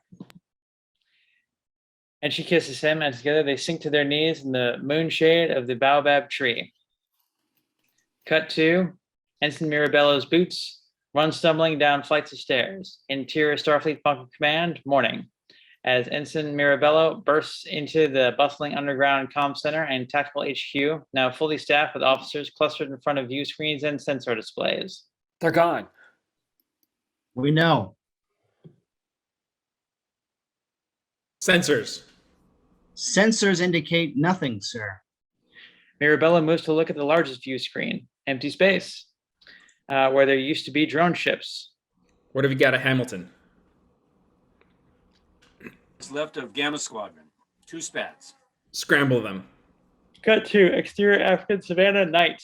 Lying side by side quietly, Chase is explaining to Penelope. There were 4 of us checked out to fly the NX Omega. Jax, Lincoln, your brother, and I. And I won the regatta, but Starfleet grounded me because Because of your father.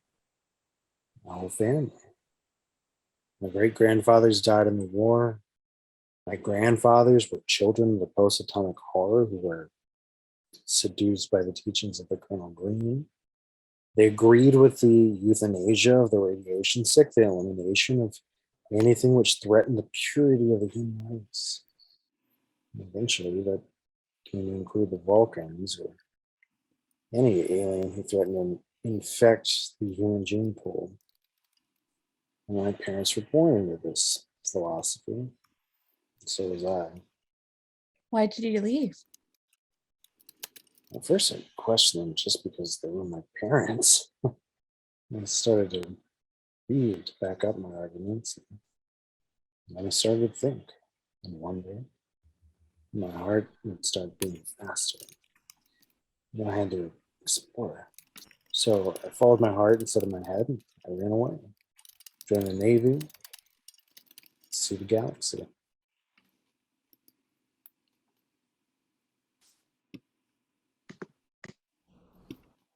Interior Jax's cockpit as he rockets his SPADs toward the stars. SPADS 18 to 09er, Lieutenant Majzak.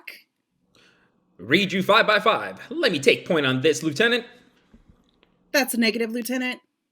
Interior Starfleet Bunker Command, same. Ambassador Scon enters the room and joins the staff watching on the view screen as the 2 SPADs rocket toward the moon.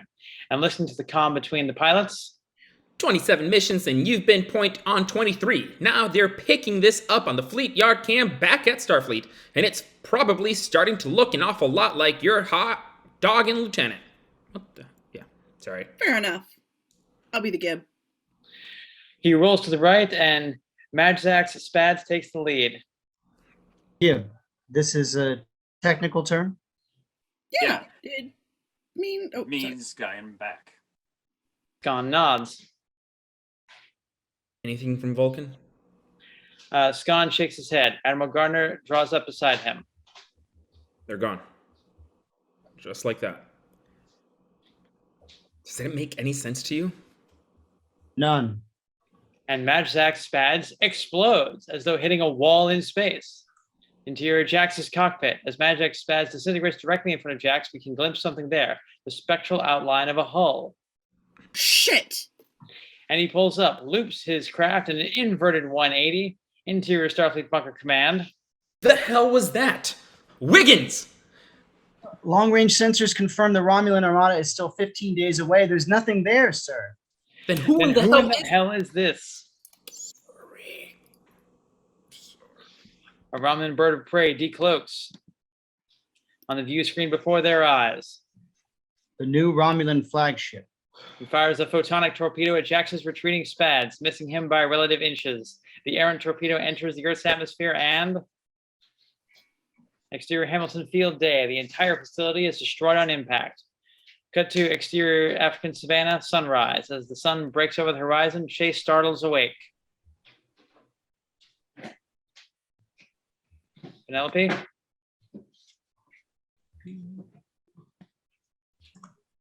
What is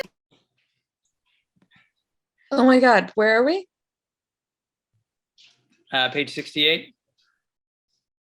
I didn't know she was in that. Shoot.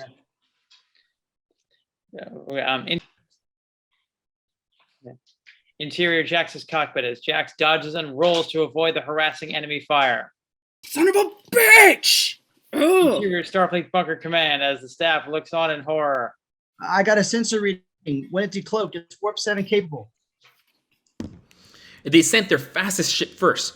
The drone will do the dirty work. The Armada is just for mop-up. Sir. And all look to the view screens, and we cut to exterior space as the drone ships decloak only for as long as it takes to fire their phase cannons at Earth. But they are no longer deployed in a straight line. They are everywhere and nowhere. Every time they decloak, they are in a different position. Exterior Earth surface, various, as in rapid succession, phase cannon blasts impact Honolulu, Beijing, Moscow, Athens, Cairo, London, New York, Los Angeles, San Francisco. Interior Starfleet bunker command as a distant boom shakes the underground fortification, and the comm system nearly overloads with incoming voice and visual data. 47 surface impacts. No damage estimate. Scramble Alpha, Beta, Gamma, Delta, and Epsilon SPAD squadrons. Get me the disposition of the Coalition fleet. Cut to exterior Victoria Falls morning as a squadron of SPAs bursts from under the surface of the tranquil lagoon at the base of the falls and accelerate through the mist and rocket skyward. Interior subfac Victoria morning. The call to general quarters is sounding. Red lights are flashing. Pilots are scrambling to get to their crafts. Chase is running toward a new SPADs when Sergeant Mbembe stops him. Wait, Lieutenant. There is someone looking for you. We'll have to wait. He said it was an emergency. So's this. He's a Vulcan. Cut to interior Starfleet bunker command as the door opens and Ambassador Scon enters. Intrepid, Saratoga, Shenandoah, and Sarajevo are standing by. We're awaiting the Republic and Neptune. 17 Surat-class Vulcan ships are offshore Venus. 3 Kamari-class Andorrans are in Jupiter orbit. The Tellarites are 12 days away. Scon takes Admiral Garner to one side and hands him a pad. I have just received this from Minister Tapau. It is addressed to Commander Earth Starfleet. Interior conference room as the doors slide shut and they are alone. Why didn't they send it directly? The Romulan language is complex. I surmise that they deemed it too difficult for humans to translate. So they're arrogant as well? This is their final ultimatum. You are surrounded by superior force. Surrender your Vulcan population or face relentless devastation. Your allied forces cannot possibly defend against the overwhelming numbers and prowess of the Romulan fleet. This is our final communication. Admiral Garner thinks for a moment, then chuckles. Humor? I'm reminded of something General McAuliffe said when surrounded by enemy forces during our Second World War. He was given an ultimatum, and he responded with one word. Admiral Garner writes one word on the pad and hands it back to Scon. Send this to the Romulans through Minister Tapau. It's the United Earth's official response. See if it's not too difficult for them to translate. CU pad screen, one word, nuts. Interior Starfleet bunker command as Admiral Garner re-enters from the conference room. Open a channel. This is Admiral Garner, Starfleet command to all coalition ships in space. Commence attack. Fire at will. Cut to interior subfac Victoria, Sergeant Mbembe's office. While the alarms continue to sound and the lights to flash, Chase enters Foreman Sergeant Mbembe's office and Skull, the young Vulcan from Saturn Flight Range, looks up. You're looking for me? No, Right. Chase turns to go. I have found you. Chase turns and cocks his head at the young Vulcan. So I am no longer looking for you. But you were looking for me. Yes. Okay, I don't have time for this shit. Here I am, make it quick. You are the Lieutenant Tiberius Chase who is expected to fly the NX Omega. Yeah. So? I am Dr. Skull. It was I who designed that engine. Chase looks at him for a long moment, then punches him square in the face. But Vulcans are physically stronger than humans, and he stays on his feet while Chase shakes the pain from his hand. I understand your emotions. Bullshit. Junior Gardner was my best friend. A leak in the manifold? That's engineering 101, pal. It's It inexcusable. was not a leak in the manifold. It was a delamination of the inner surface of the matter-antimatter reaction chamber. So, It was caused by the anti-ion flux and the transition from warp 7 to 8. so what? I can fix it. By boosting the inner warp core containment field and relaminating the tungstine, What? we cannot win this war, Lieutenant Chase. We are surrounded. The Romulans have begun their attack, and their armada is still 15 days away. I have programmed 139,000 possible outcomes. We do not win. Unless, Unless what? at warp 7, it is only 15 days to Romulus. Wait a minute. Wait. How can you fix an engine that blew up? That doesn't exist. I cannot. But there is another one. We built 2. We used a Daedalus class explorer as its test bed. Chase stares in disbelief at the young Vulcan. Where is it? It is at the Saturn Flight Range, Titan Station. Cut to Admiral Gardner and Ambassador Scon staring directly at the camera.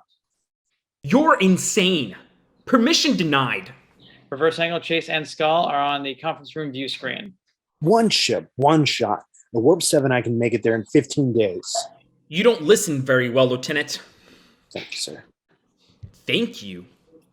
I believe that very well is the least I can do, sir. And if I am being denied your respect and denied the opportunities that my performance merits because of my love for your daughter, or what happened to your son, or my parents' political philosophy. That's enough. You think this is personal, Chase? You're wrong. No, I don't like you. I'm just not going to send a ship with Warp 8 technology on a fool's errand into enemy hands. I believe that it has been demonstrated that my nephew's engine is not Warp 8 capable. I've got a war to run, gentlemen. Permission denied. Dismissed. And he switches off the view screen. Interior Subfac Victoria, Sergeant Mbembe's office. Chase and Skull stare at the blank view screen. Then, in the silence, But she has no weapons. What?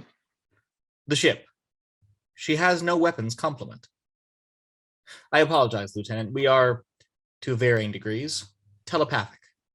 I know what you were thinking. Only one weapon.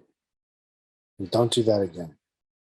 Interior Subfac Victoria, moments later. As Chase and Skull are heading for the shuttlecraft, Chase stops a passing pilot, grabs him by the arm. It is Ensign Ogg, the enormous, facially tattooed New Zealand Maori who sailed with him during the regatta. Mr. R, Lieutenant Chase, sir? what are your orders? I'm supposed to fly one of these bastards. Lay that, Ensign. You're coming with me. Cut to a Vulcan Surak class starship rising up from behind the moon. Interior Vulcan starship bridge. Vulcan Captain number 1 squints at his view screen, searching the apparently empty space. Can you sense them? Lower the shields for tachyon scan. Performing tachyon scan. Oh, Serac be praised. The Vulcan captain raises an eyebrow at this oath as exterior space 14 drone ships decloak all around the sleek Vulcan starship and simultaneously open fire, and the Surak class starship explodes. The starship USS Intrepid flies through the Vulcan debris field and interior of the USS Intrepid bridge.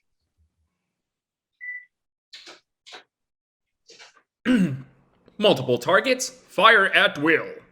Exterior space and the Intrepid's phase cannons and photonic torpedo bays fire simultaneous and multiple bursts, but the drone ships scatter, barrel rolling away, spiraling into space untouched and undamaged.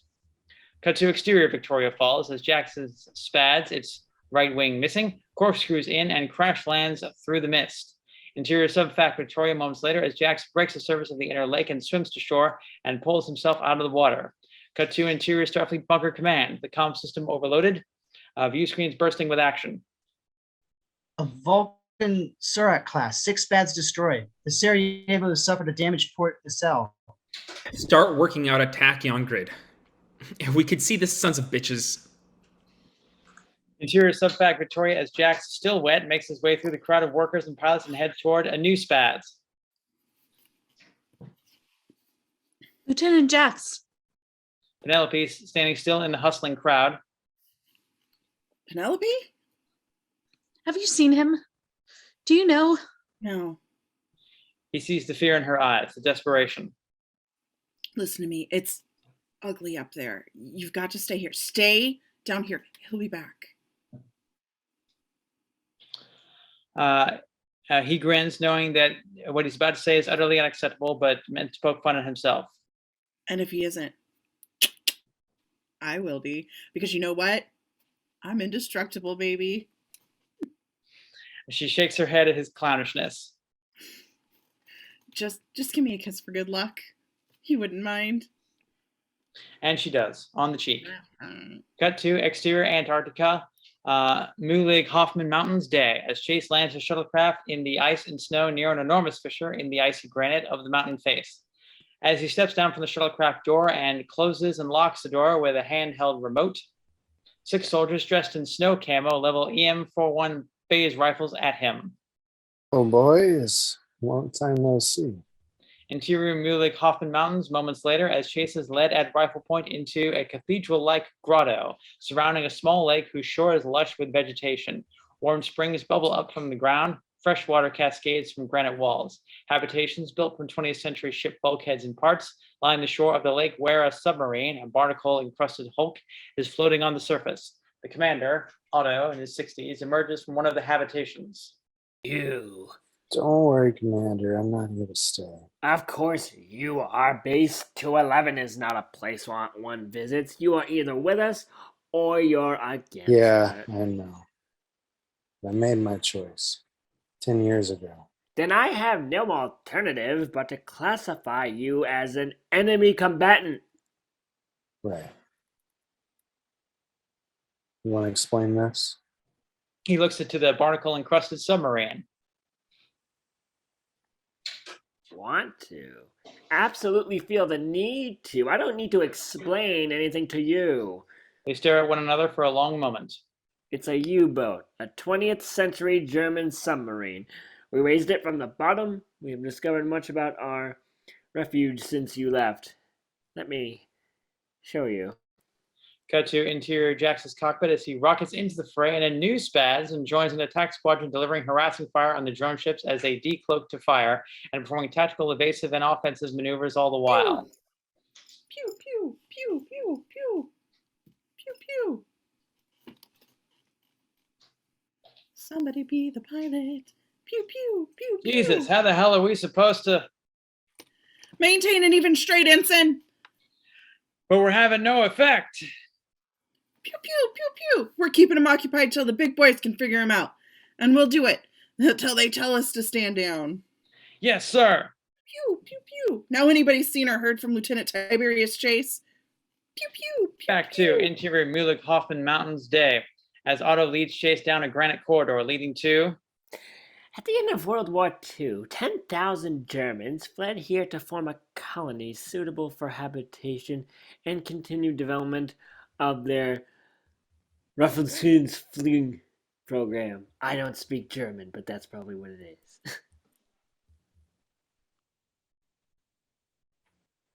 is. A grotto whose ceiling used to be open but is now sealed over with ice. In the center of this granite-walled room, a flying saucer rests. A swastika is peeling its rusted surface panels. We found 14 of them. The people of the 20th century thought they're being observed by UFOs from other planets, and they were nothing more than test flights of a World War II experimental Nazi flying saucer program. What happened to them? The Nazis? No one knows. But they built this complex. They came to maintain their racial integrity after their country was destroyed by war. Oh, ironic. They were racists, Tiberius. We are not. We are humanists. You were born here. Your mother was an Arab. You were raised by Nigerian wet nurse, schooled with this human children from 5 continents. Humanoid. No. just human. Of the 42 alien races we've encountered, 35 are bilaterally symmetrical bipeds. Humanoid. It's 2 arms, 2 legs, hands, feet, thorax, neck, and a head where the brain's located. Please, please, please, spare me this patronizing common galactic ancestry, infinite diversity, and infinite combination United Earth Starfleet crap. There's a Denublen in Memphis with 2 human wives. The first of offspring of an Androidian and a human was born last month in Reykjavik. Or Reykjavik, either one. It works. I hear it's only on one antenna. And right now, we're under attack by an alien force. Your futurists have got your head so far up a black hole you can't see. What? See what? That it's the end of the world. But if that's what you're all about, Mr. Spaceman, if you're looking for answers and God isn't good enough for you, well, I'll save you the trouble exploring. You came from me. I wish that wasn't true. And Otto swings for him, a vicious backhand, but Chase catches him by the wrist. Came back for a weapon. Otto Chase's face breaks into a crazy grin, and we realize that he is truly insane. Oh! I've got weapons. I need one particular weapon. Why did you say so, son? Cut to the Romulan flagship decloaking to fire on a Vulcan Dekyra-class starship as Jax's Spaz overflies the Romulan flagship, scarcely 100 feet above its hull. Jax punches his thrusters and zooms away as the Romulan flagship fires on him. He literally tries to outrun the photonic torpedo. He's almost to Saturn when he breaks left and watches the torpedo fly by. Then he sees something that he cannot believe. Starfleet Command, who's the idiot? Interior Starfleet Bunker Command as Jax's communique is lost amidst the hundreds of incoming voice messages. Out here in a shuttlecraft. Interior shuttlecraft as Chase drives towards Saturn and Og rides shotgun. Skull emerges from the cargo hold where a coffin-sized molded case has been stowed. I do not believe that is powerful enough to... Doesn't have to be. I don't understand. Think about it. Hold on. And he banks the shuttlecraft hard left to avoid being hit by an Andorian Kumari-class battlecruiser, dropping out of warp to join the battle and fire its particle weapons at a host of hit-and-run drone ships. Saturn test range in 9 minutes. Cut to Interior Starfleet Bunker Command. The Andorians have arrived, sir. But will they stay? Admiral Garner turns to see the Andorian ambassador having just entered the bunker. Until the end, we will stay. Cut to Interior Saturn Flight Range, Titan Station, Shuttle Bay. The 2 Makos, whom we saw before, step forward as the shuttlecraft lands and its door opens and Skull steps down. Sergeant Izzard. Sergeant Bruce. Dr. Skull. Then Ensign Og steps down from the shuttlecraft, an EM-41 phase rifle in each hand. G'day, jawheads! And fires a blast from each of his weapons, catching both Makos square in the chest. They go down. Chase steps down from the shuttlecraft. That's 2 for the Navy. Sure that wasn't stun? Ash, Lieutenant. Let me check. Chase takes one of the rifles. Truss him up and get him on board. Interior Saturn Flight Range, Titan Station, Mess Hall. Commander Orloff, without his right arm prosthesis, is at the head of the table at which are seated Fuquay, 2 engineers, Dieter and Nguyen, and a civilian, Melman. The cook is entering from the galley and serving plates of food while a view screen is broadcasting the news. Only 21 days after the devastating attacks of August 13th and the destruction of the Romulan flagship, 9 major metropolitan cities have been attacked, and hospitalities have commenced within a 500,000-mile radius of the Earth. UENN News has learned that coalition forces have joined Starfleet in a massive defensive effort, while what a Starfleet spokesperson has characterized as an invasion armada is now only 14 days from Earth orbit. This is UENN headline news. Anyone here like to join the war effort? All turn to see Chase, Scout, and Og standing in the doorway with EM-41 rifles leveled. What happened? Did Starfleet forget you guys were up here? We have been ordered to stand by to await orders. Yeah, well, I'm giving them, Commander. On what authority? On principle. You got 4 minutes to collect your things and get into the shuttle pod, starting now. Cut to interior Andorian Kumari class battlecruiser bridge as it is rocked by incoming fire. The following is in Andorian. The subtitles read: Fire disruptors, lateral dorsal and ventral banks. Exterior Andorian Kumari class battlecruiser. Surrounded by a swarm of drone ships like fleas on a dog, the Andorian ship fires from its lateral, ventral, and dorsal disruptor banks, and the drone ships scatter, avoiding the fire and barrel rolling away into space as the Romulan flagship, under harassing attack by 3 squadrons of Spaz, fires a photonic torpedo straight at the Andorian vessel. Interior Andorian Kumari class battlecruiser bridge. Evasive maneuvers. Helm. And the impact is severe. Ventral breach on decks 1 and 2. Exterior Andorian Kumari class battlecruiser as the damaged ship is besieged with returning drone ships. Get them off me. Cut to interior shuttlecraft. Sergeants Izzard and Bruce are still unconscious, lying on either side of the coffin-sized molded case.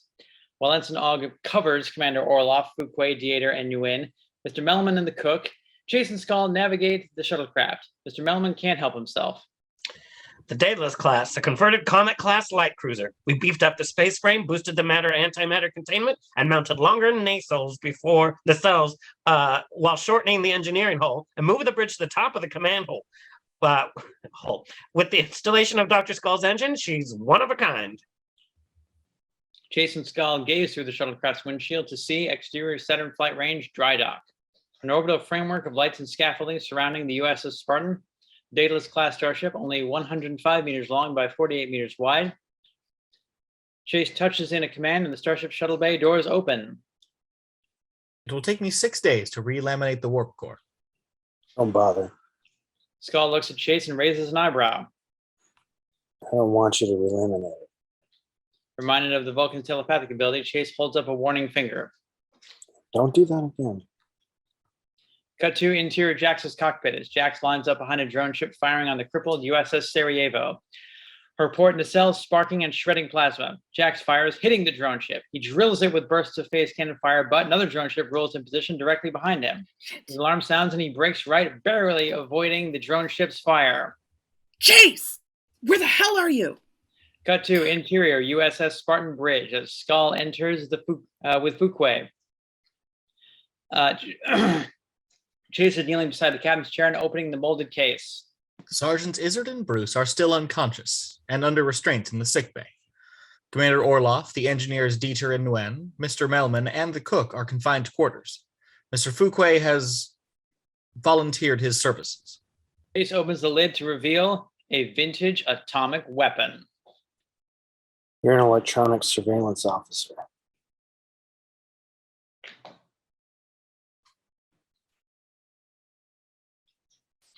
Yeah, but I know a vintage 21st century atomic weapon when I see one. Good for you.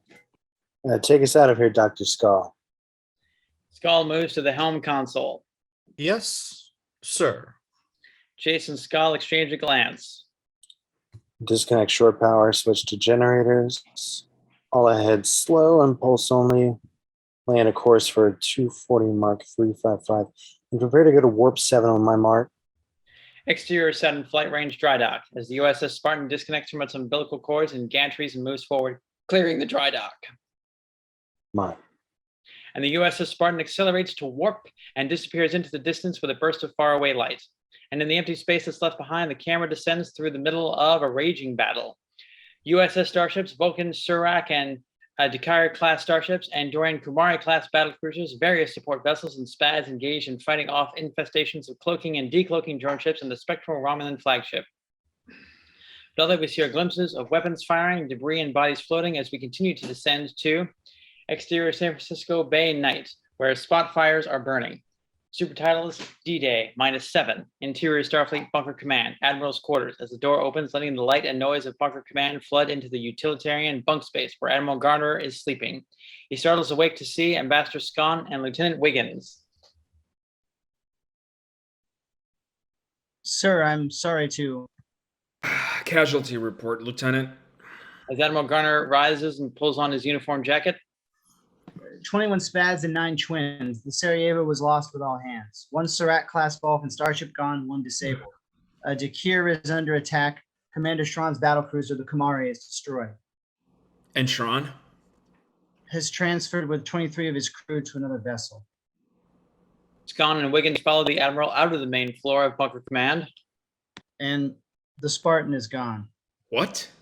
According to the Saturn Flight Range computer log, 8 days ago, the USS Spartan left Titan Station. With Lieutenant Chase, my nephew, a Starfleet ensign, and 8 flight range personnel. Hail her. Cut to exterior USS Spartan, racing through space at Warp 7. Interior USS Spartan Bridge. Skal, Fuquay, and Og are on station. Chase is sitting in the captain's chair beside the atomic weapon. I'm receiving a transmission from Earth. On screen? Admiral Gardner appears from the view screen at Chase.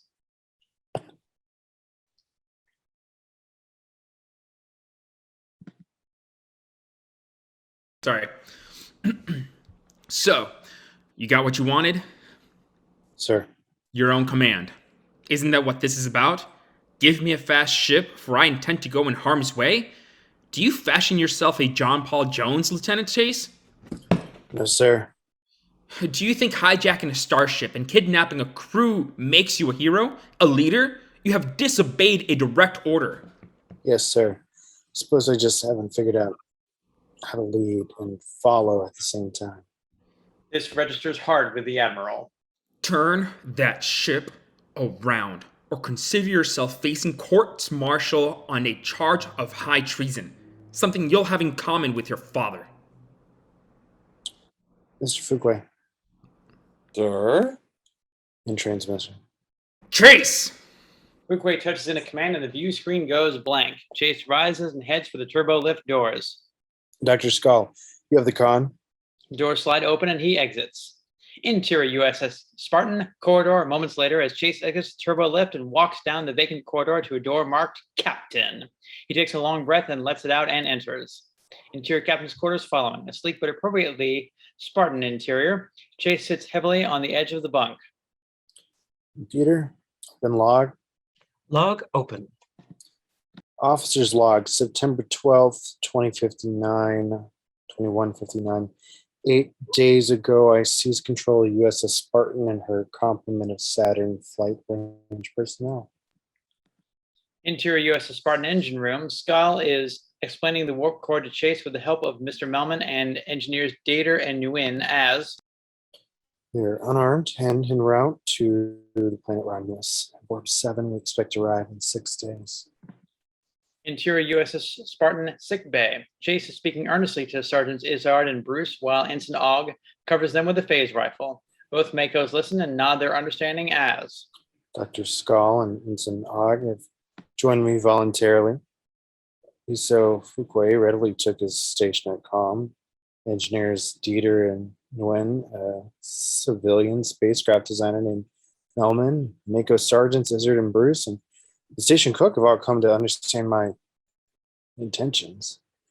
Without knowing the specifics of my plan, Commander Orloff wishes to go on record as an unwilling hostage. Interior USS Spartan bridge. Chase, an open toolkit beside him, is working to install something in the atomic weapon as I take full responsibility for this act and know that I leave behind my rank and reputation. But these are nothing to me compared to the lives I've left behind.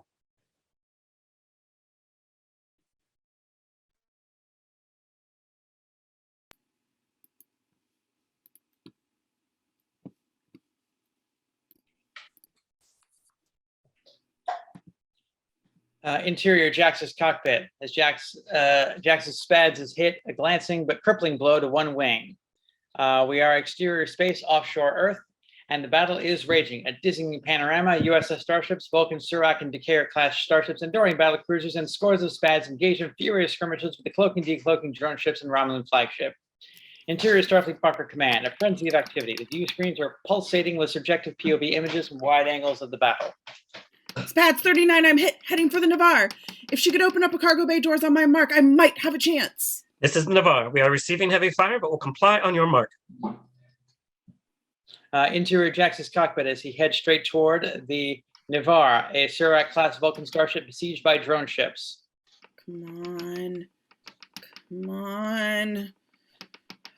Come on. Mark! And the Navarre's cargo bay doors open. Interior Navarre cargo bay as Jax's SPADs rockets through the open doors and skid crashes to a halt. Interior USS Spartan corridor, Chase walks down an empty corridor. Supertitles D-Day -5. He knocks at a door. Come. Interior Orlov's cabin continuous. Orlov is sitting on the edge of his bunk reading. He sets aside his book and stares at Chase for a moment. Then, I've seen this before. You know, runaway career ambition, officers who think warp drive is a hero's game and the only way to get ahead in Starfleet is to draw attention to themselves. Mellowed out since our last conversation. I've been hearing a lot about that lately. It must be common in Starfleet. It's common everywhere. That's not what this is about. In your case, maybe not. You're Odo, Chase's son, aren't you? I thought so. A bit of an axe to grind, maybe. Too much baggage. Well, I think you're overcompensating, Lieutenant. Do you really think that every action has an ulterior motive? Oh, absolutely. No one is driven by pure intent and impeccable purpose. No one. Chase nods toward the stump of his arm. How'd you lose it? The Sarah? The USS Saratoga? During the Skindi offense? We You've beat been it. cashiered to a flight range off Saturn. Mm. You must be bitter.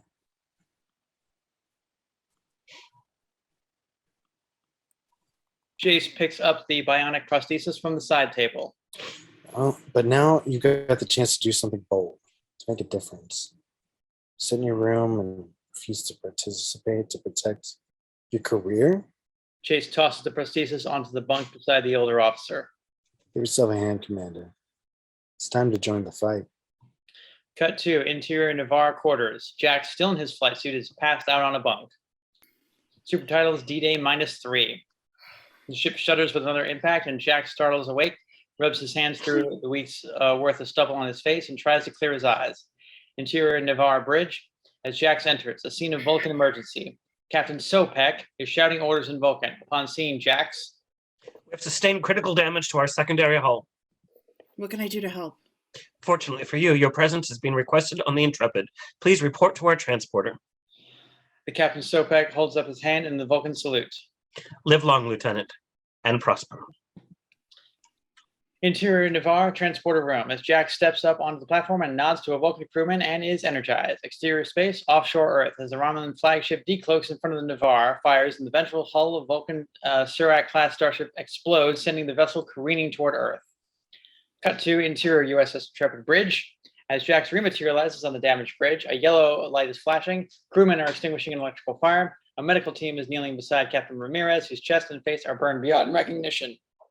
Helmsman, get us out of here! But the helmsman is dead, slumped over the helm array. Jax pulls his buddy off the controls and touches in a command. Exterior space, offshore Earth, and the Intrepid warps away. Exterior Antarctic day, as the red hull of the Navarre crashes into the snow and ice, skidding and breaking apart over hundreds of miles until it comes to a wrenching, groaning stop at the base of the Muley-Hoffman Mountains, and from the twisted wreckage, there emerges a wounded Vulcan. A crewman in a state of shock and confusion. He staggers to his feet and stares into the eyes of Otto Chase and 6 armed soldiers, their weapons raised. But Otto holds up his hand, and the soldiers drop their weapons as the wounded Vulcan collapses in the snow. Exterior empty space, supertitles D-Day -1. The USS Spartan rockets across the screen at warp 7. I'm moving too fast. All the stars are ablare. The camera moves in on the spherical command hull. But when we stop, if even for a moment, I'll find Arcturus. No, I'll meet you there. Interior captain's quarters continuous, where Chase stands gazing out at stars stretched into beams of light by warp speed and dictating into his pad. The little time that I've had to think about myself, I suspect that your father's instinct is right, and that I am unfit for the sort of command that Starfleet requires. He takes a long pull from a glass of scotch. So, in the final analysis, perhaps it is best this way. And I should leave it to the others to go where no man has gone before. He switches off the pad and dials it to a photo library. A photo of Neekin and Gardner Jr. Clowning for the camera with Chase and Jax, all of them wearing their uniform whites and looking happy as hell. Others can simply follow orders. But I would still and forever wonder how one can go boldly and follow at the same time. Interior subfac Victoria, night. Penelope lies on a grass mat on the shore of the inner lake behind the curtain of falling water. She is surrounded by her children, her students asleep on their own grass mats. But she is wide awake, staring up at the ceiling of this enormous cavern facility and listening to the thunder of the falling water and the tear that breaks free from her eye and hints that she might also be hearing. Penelope, I'm going where so many have gone before. To the place where all paths lead and all journeys end. Please know, my love, that if I do nothing else, then at least I go there boldly. Penelope closes her eyes and we fade to black. Super titles, September 19th, 2159. Fade in. Interior USS Intrepid, bridge. Jax is seated in the captain's chair and watching on the view screen as the Romulan Armada, a fleet of 30 Romulan birds of prey, drops out of warp and into normal space. Oh, joy. Interior Starfleet bunker command. They're here. And the assembled staff stops what they're doing for a moment to gaze in awe at the image of the Romulan Armada on the main view screen and watch as the 30 birds of prey scatter on impulse power in 30 different tactical directions and disappear, cloaked from view. God, help us. Back to exterior USS Spartan, still warping through space.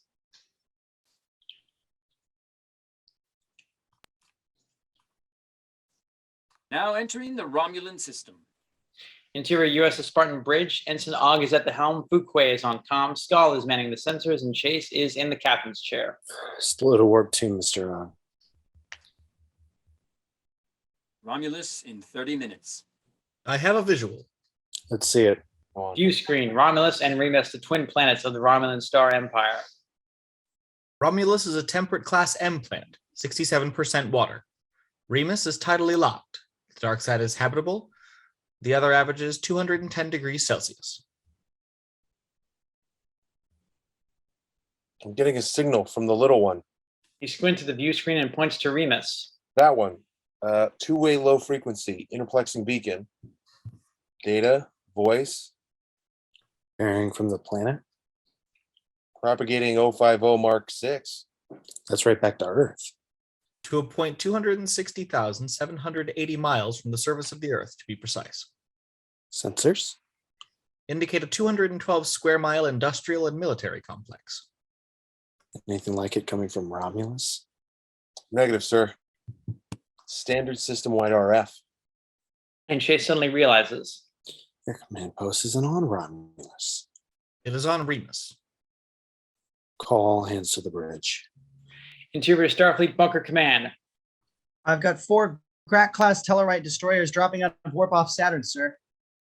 The Tellarite ambassador, the pig-like man we met in Act 1, nods with satisfaction.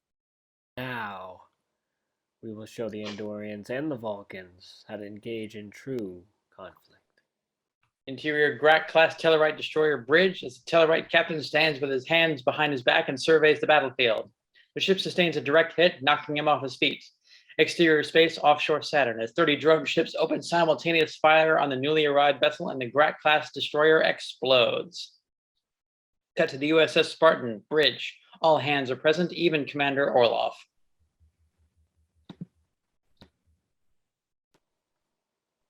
In about 15 minutes, we're going to be offshore of the Romulan command. There's a class-in planet 6 minutes from here. I can drop out of warp and transport you to the surface. Maroon us, I'll send your coordinates back to Earth. if there is an Earth. Sir, why did you bring us all the way out here if you're just going to drop us off? We're Makos. We're supposed to be dropped off. It's an excellent question. Why did you bring us? This is hardly anyone's notion of a crew. There is a pause. Then, We were stranded in the middle of a war. Were you going to pilot a sublight shuttlecraft to Earth or even to Titan? No, I don't think so. We had no way off the station fast except by means of the Spartan herself. When he took her, he had to take us.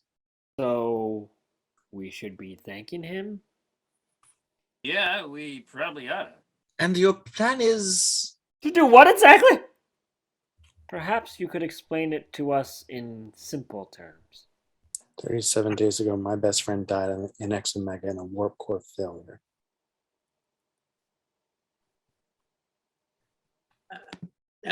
You enter a USS Intrepid bridge as the USS Republic explodes on the view screen before Jax's eyes. Weapons! Sir. Watch the debris field. Look for the outline. And then they see it. The debris from the Republic reveals the vague outline of the starboard wing of a bird of prey. Torpedoes! Fire! And the 2 torpedoes launch from the bow of the Intrepid and hit the starboard wing of the bird of prey. And 2 torpedoes launch from the bow of the Intrepid and hit the starboard wing of the Warbird. And the Romulan ship begins to spin out of control, headed for Earth as a second Warbird decloaks behind the Intrepid and fires. And the Intrepid trembles with the impact. Helm, get us out of here! And a new young helmsman touches in the commands, and the Intrepid accelerates towards Saturn. Back to interior USS Spartan Bridge. Nuclear detonation causes an EMP. What?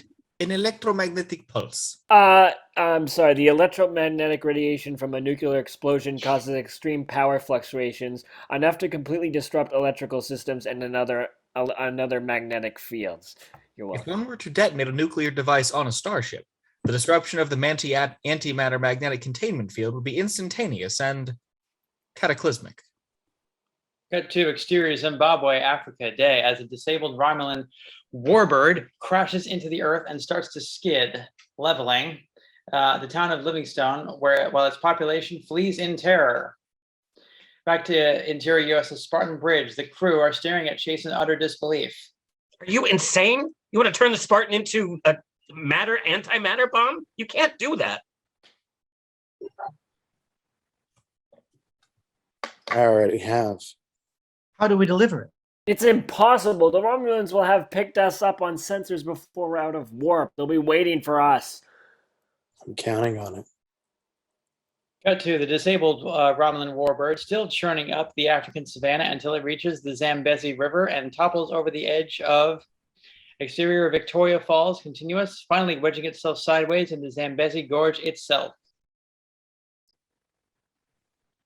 Interior Subfac Africa.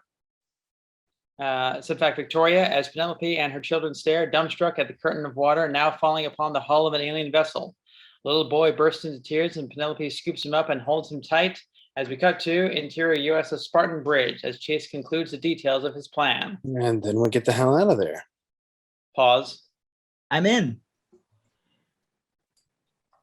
Semper Fi. You're serious? We'll be famous heroes.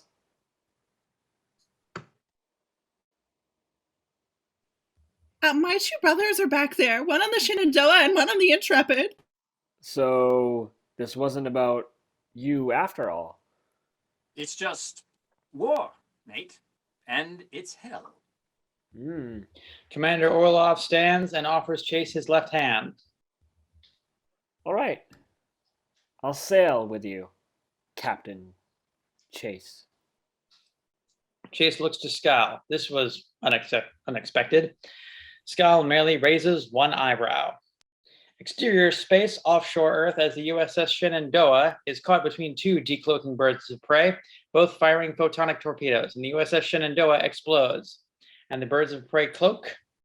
Interior USS Spartan engine room, as Sergeants Izzard and Bruce carry the atomic weapon between them and carefully set it down parallel to the warp core containment field.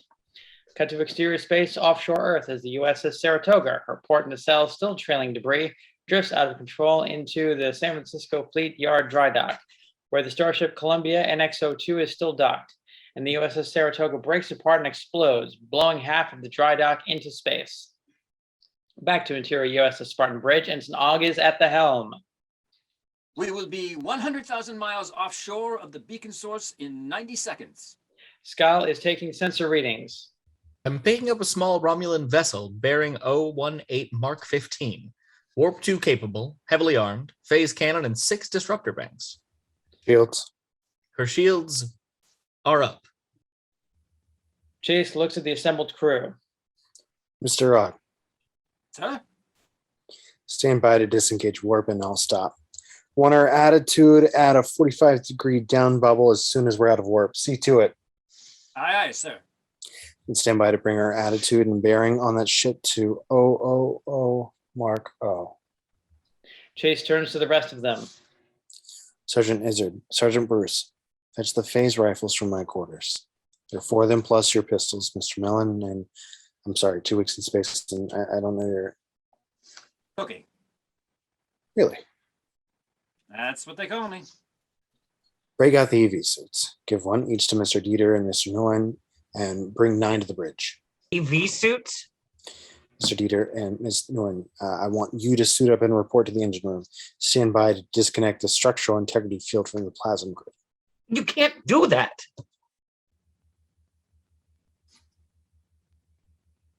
Sure, we can. Chase turns to Commander Orloff. Am I missing anything, Commander?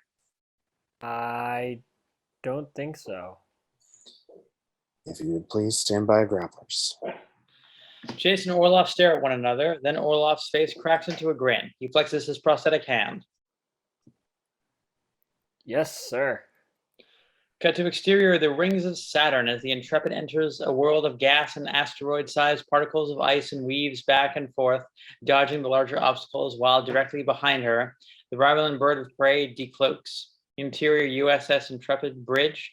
Jax is at the helm, steering the Intrepid through the obstacle path. The Romulan is decloaked. He's got to use his shields because he's never flown in here before. Ready after torpedoes? Ready. Fire. And the bird of prey takes a direct hit on the bow and explodes. And the USS Intrepid bursts out from the rings of Saturn only to face 2 birds of prey lying in wait. Back to the interior USS Spartan bridge. The crew is suited up in EV suits, helmets in their hands. Disengage warp, 45-degree down bubble. Exterior space, offshore Remus, and the USS Spartan drops out of warp and into sublight space. Her command hull is nose down. Her angle in space seems all wrong. The attitude of a ship adrift in space compared to her waiting. Romulan patrol ship. We hear a voice shouting in Romulan. Subtitles read. Scan.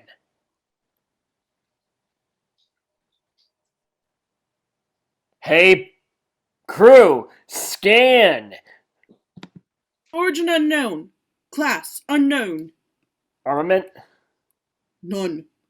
None. Is it possible life signs? 10. Only 10. Are you certain?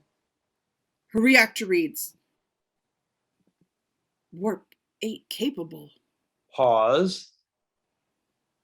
Prepare a boarding party. She will be mine. Interior USS Spartan bridge in the silent tension of the room. Shields. Still up. What the hell are they doing? They're going to board us. They've got to drop their shields. I wonder what they look like. I have heard it said that no one who sees a Romulan lives to tell of it. Great, thanks. I needed to hear that. Shields down. Engineering, disconnect the structural integrity field. Interior USS Spartan engine room. Dieter and Nguyen pull the plasma conduits from a circuit relay station. Interior USS Spartan bridge. Mr. Ogg, Bearing 000, mark 0. Full impulse power. Helmets on, brace yourselves. Exterior space, offshore. Remus and the USS Spartan lifts her nose and smashes into the ventral hull of the Romulan patrol ship. Cut to interior USS Spartan engine room as the impact knocks Dieter off his feet. He crashes into the atomic weapon, and its LED display starts counting down the minutes and seconds from 60 as interior USS Spartan bridge, the Spartan's command hull crumples inward and bursts outward with a sudden concussive blast of decompression, breaching the hull of the Romulan ship. And Commander Orloff punches a command into the instrument array before being knocked off his feet, and the Spartans' grapplers eject from their housing and attach magnetically to the hull of the Romulan patrol ship. And as the breech compartments of both ships decompress, Chase leads the way through the breach and into the Romulan patrol ship until they reach a bulkhead sealed by a double door. Sergeant Izzard blasts the control pad with his rifle, and the door opens. Cut to exterior space offshore Saturn as the Intrepid races toward Titan with 2 birds of prey on her tail. Ahead, an Andorian battlecruiser collides with the Vulcan Decatur-class starship in the midst of a swarm of drone ships. Interior USS Intrepid bridge. The young helmsman is staring wide-eyed at the view screen as Titan, Saturn's largest moon, grows larger and larger. What are you? Something I learned in flight school. Head straight for Titan. Graze her atmosphere and let her gravity help you turn. While your bogies, well, they just fly on by. Back to interior Romulan patrol ship bridge as the access door blasts open and Chase, Skal, Sergeants Izzard, and Bruce, now minus their helmets, are the first ones through. And Tiberius Chase is the first human to see a Romulan. The Romulan captain and the bridge crew of 4 turn to face the intruders. The Romulans look just like Vulcans. Oh? He turns to Skal, who fires his space pistol, killing the Romulan captain instantly. The Romulan bridge crew open fire, and the crew of the Spartan return it. Cut to exterior space offshore Saturn as the Intrepid accelerates, inverted, around the limb of Titan while the pursuing Romulan birds of prey fly by. Interior USS Intrepid bridge, and the crew hold on as they complete 360 degrees and level out behind the enemy vessels. Fire! And they watch on the view screen as their torpedo array strikes both birds of prey directly in the stern. Yes! And the Romulan vessels explode, and the Intrepid sustains a direct hit from behind. Exterior space offshore Saturn, and the USS Intrepid breaks in 2. Her twin nacelles are sent spinning end over end, and her command hull is sent gliding like a discus toward the Earth.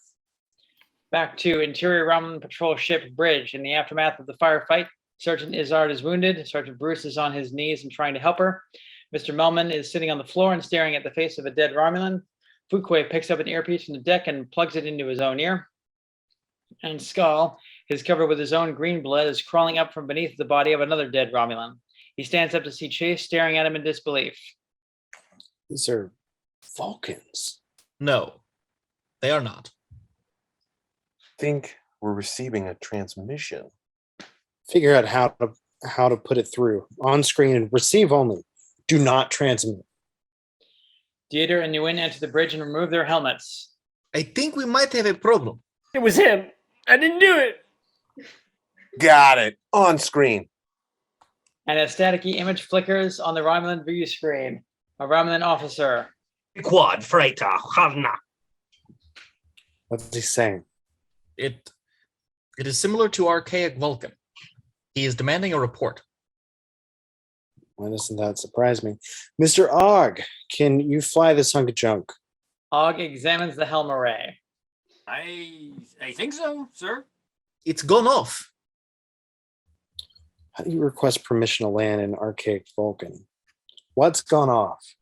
It would be similar to Sathihil Vihuin Kahu. The weapon Dieter fell on it, and I think it's armed. Quad freighter, Havna. Chase digs his pad from his EV suit pocket, touches in a command, and stares disbelievingly at the display. We've got 34 minutes. Interior Starfleet bunker command. Chaos reigns. What do we have left? The Neptune is disabled. We have the Intrepid, the Vulcan Takir, the Andorian Callan, and 18 Spads. Admiral. Admiral Garner looks into the utterly logical eyes of his Vulcan friend. There are tears welling there. It is time for my people to go. Cut to exterior Romulan command. Remus, establishing on the dark side of the tidally locked planet of Remus, a vast complex designed like a wheel with spokes emanating from the central command tower. Interior Romulan command tower, Remus Knight, it always is. Our Romulan general, Taima, stands before multiple view screens and watches the battle above the Earth. The following is in Romulan. The subtitles read: General Timer. General Taima turns to see the Praetor, the leader of the Romulan Star Empire. Praetor? An overwhelming force, a weak alliance of planets, yet they have fought almost to the last ship. Why? Perhaps their alliance is stronger than we expected.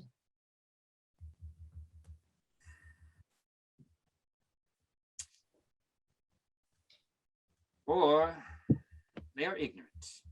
No one would spend so many lives defending so few.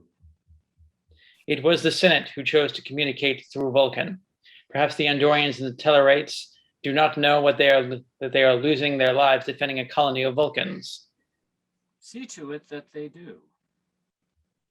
Then lay that planet to waste. Back to interior Romulan patrol ship bridge. On the view screen, the Romulan officer is still demanding. Quad freighter, Halna. You transmit. Here. All right, now what are you going to say? But I cannot. What? Can't what? Lie? Chase wipes some of the blood from Skull's face. Yes, you can. Is this your blood or theirs? It is my own, and I cannot.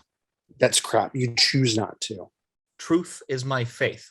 Chase turns over a dead Romulan with a toe of his boot. The dead male's face is covered with green blood, and the ears, the hair. Then why didn't you tell me? You did not ask. But you knew. Quad freighter, Halna.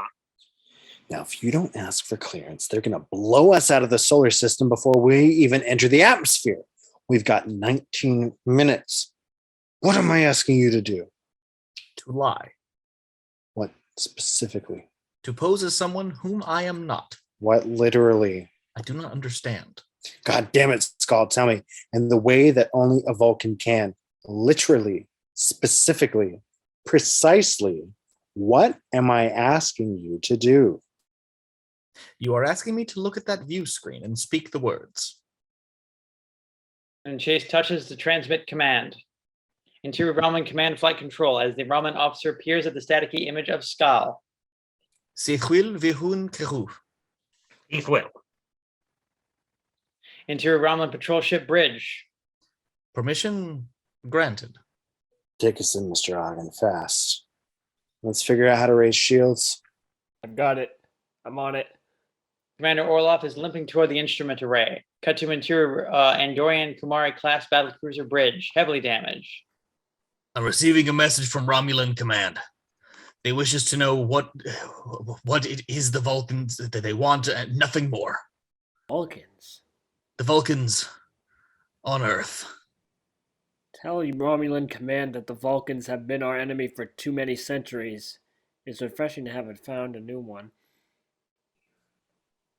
The ship takes a tremendous blow from a Romulan bird of prey. Target their engines. Fire. Cut to interior Romulan patrol ship bridge as Chase and his crew watch on the view screen as they enter the Romulan atmosphere and descend toward the command complex. Chase's pad shows 1 minute 42 seconds and counting. Shields up, Commander Orloff. Commander Orloff touches in the command with his left hand. Exterior Romulan patrol ship hull and the USS Spartan's magnetic grapplers release. Exterior Romulan command Remus Knight as the Praetor walks along a causeway forming one of the spokes of the command complex. He pauses and looks up to see the USS Spartan falling from the sky. It crashes, crushing the central command tower. Interior Romulan patrol ship bridge. Give her all she's got, Mr. Og. Exterior space, offshore Remus and the Romulan patrol ship accelerates to warp as the USS Spartan explodes in a cataclysmic antimatter reaction. A catastrophic warp core failure of astronomical proportions. The shockwave lays waste to more than a third of the entire surface of the dark side of Remus. the command hull of the USS Intrepid as it crashes into the Pacific Ocean. Cut to interior Starfleet bunker command. I've got 26 Romulan warships and 196 drone ships preparing to enter the atmosphere. Exterior space, offshore Earth. Indeed, the Armada and a host of drone ships are encroaching on the planet on Earth at impulse power when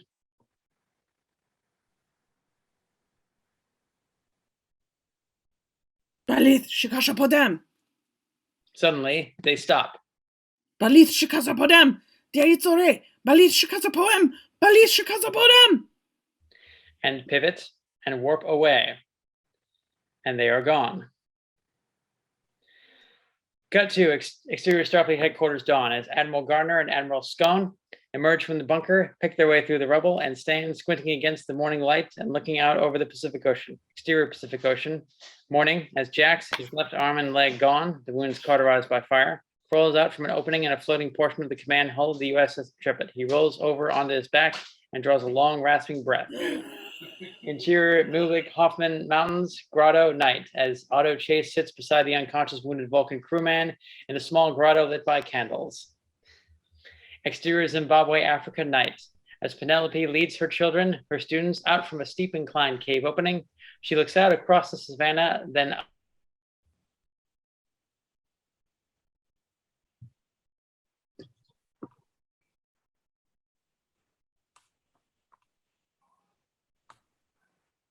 There you go. I have disengaged the warp ends in anticipation of improving their performance. Were I not to do so, it would take us 456 days to return to Earth. I believe that we can improve its performance by at least 30%. Once we are underway, I look forward to discussing all that I know about my distant cousins. still nothing. Skal approaches the porthole and tries to follow with his eyes the direction of Chase's focus. What is it? Arcturus. A red giant, also known as Alpha Butus. Okalea. I am unfamiliar with. It's Hawaiian for Star of Joy. And as the camera pulls back out from the porthole where Chase and Skal stand, we fade out. Supertitles, to be continued. I want more! Wait, I can't use that hand. I want more! Thank you very much for watching and participating. I hope you enjoyed and have a good night. Yeah.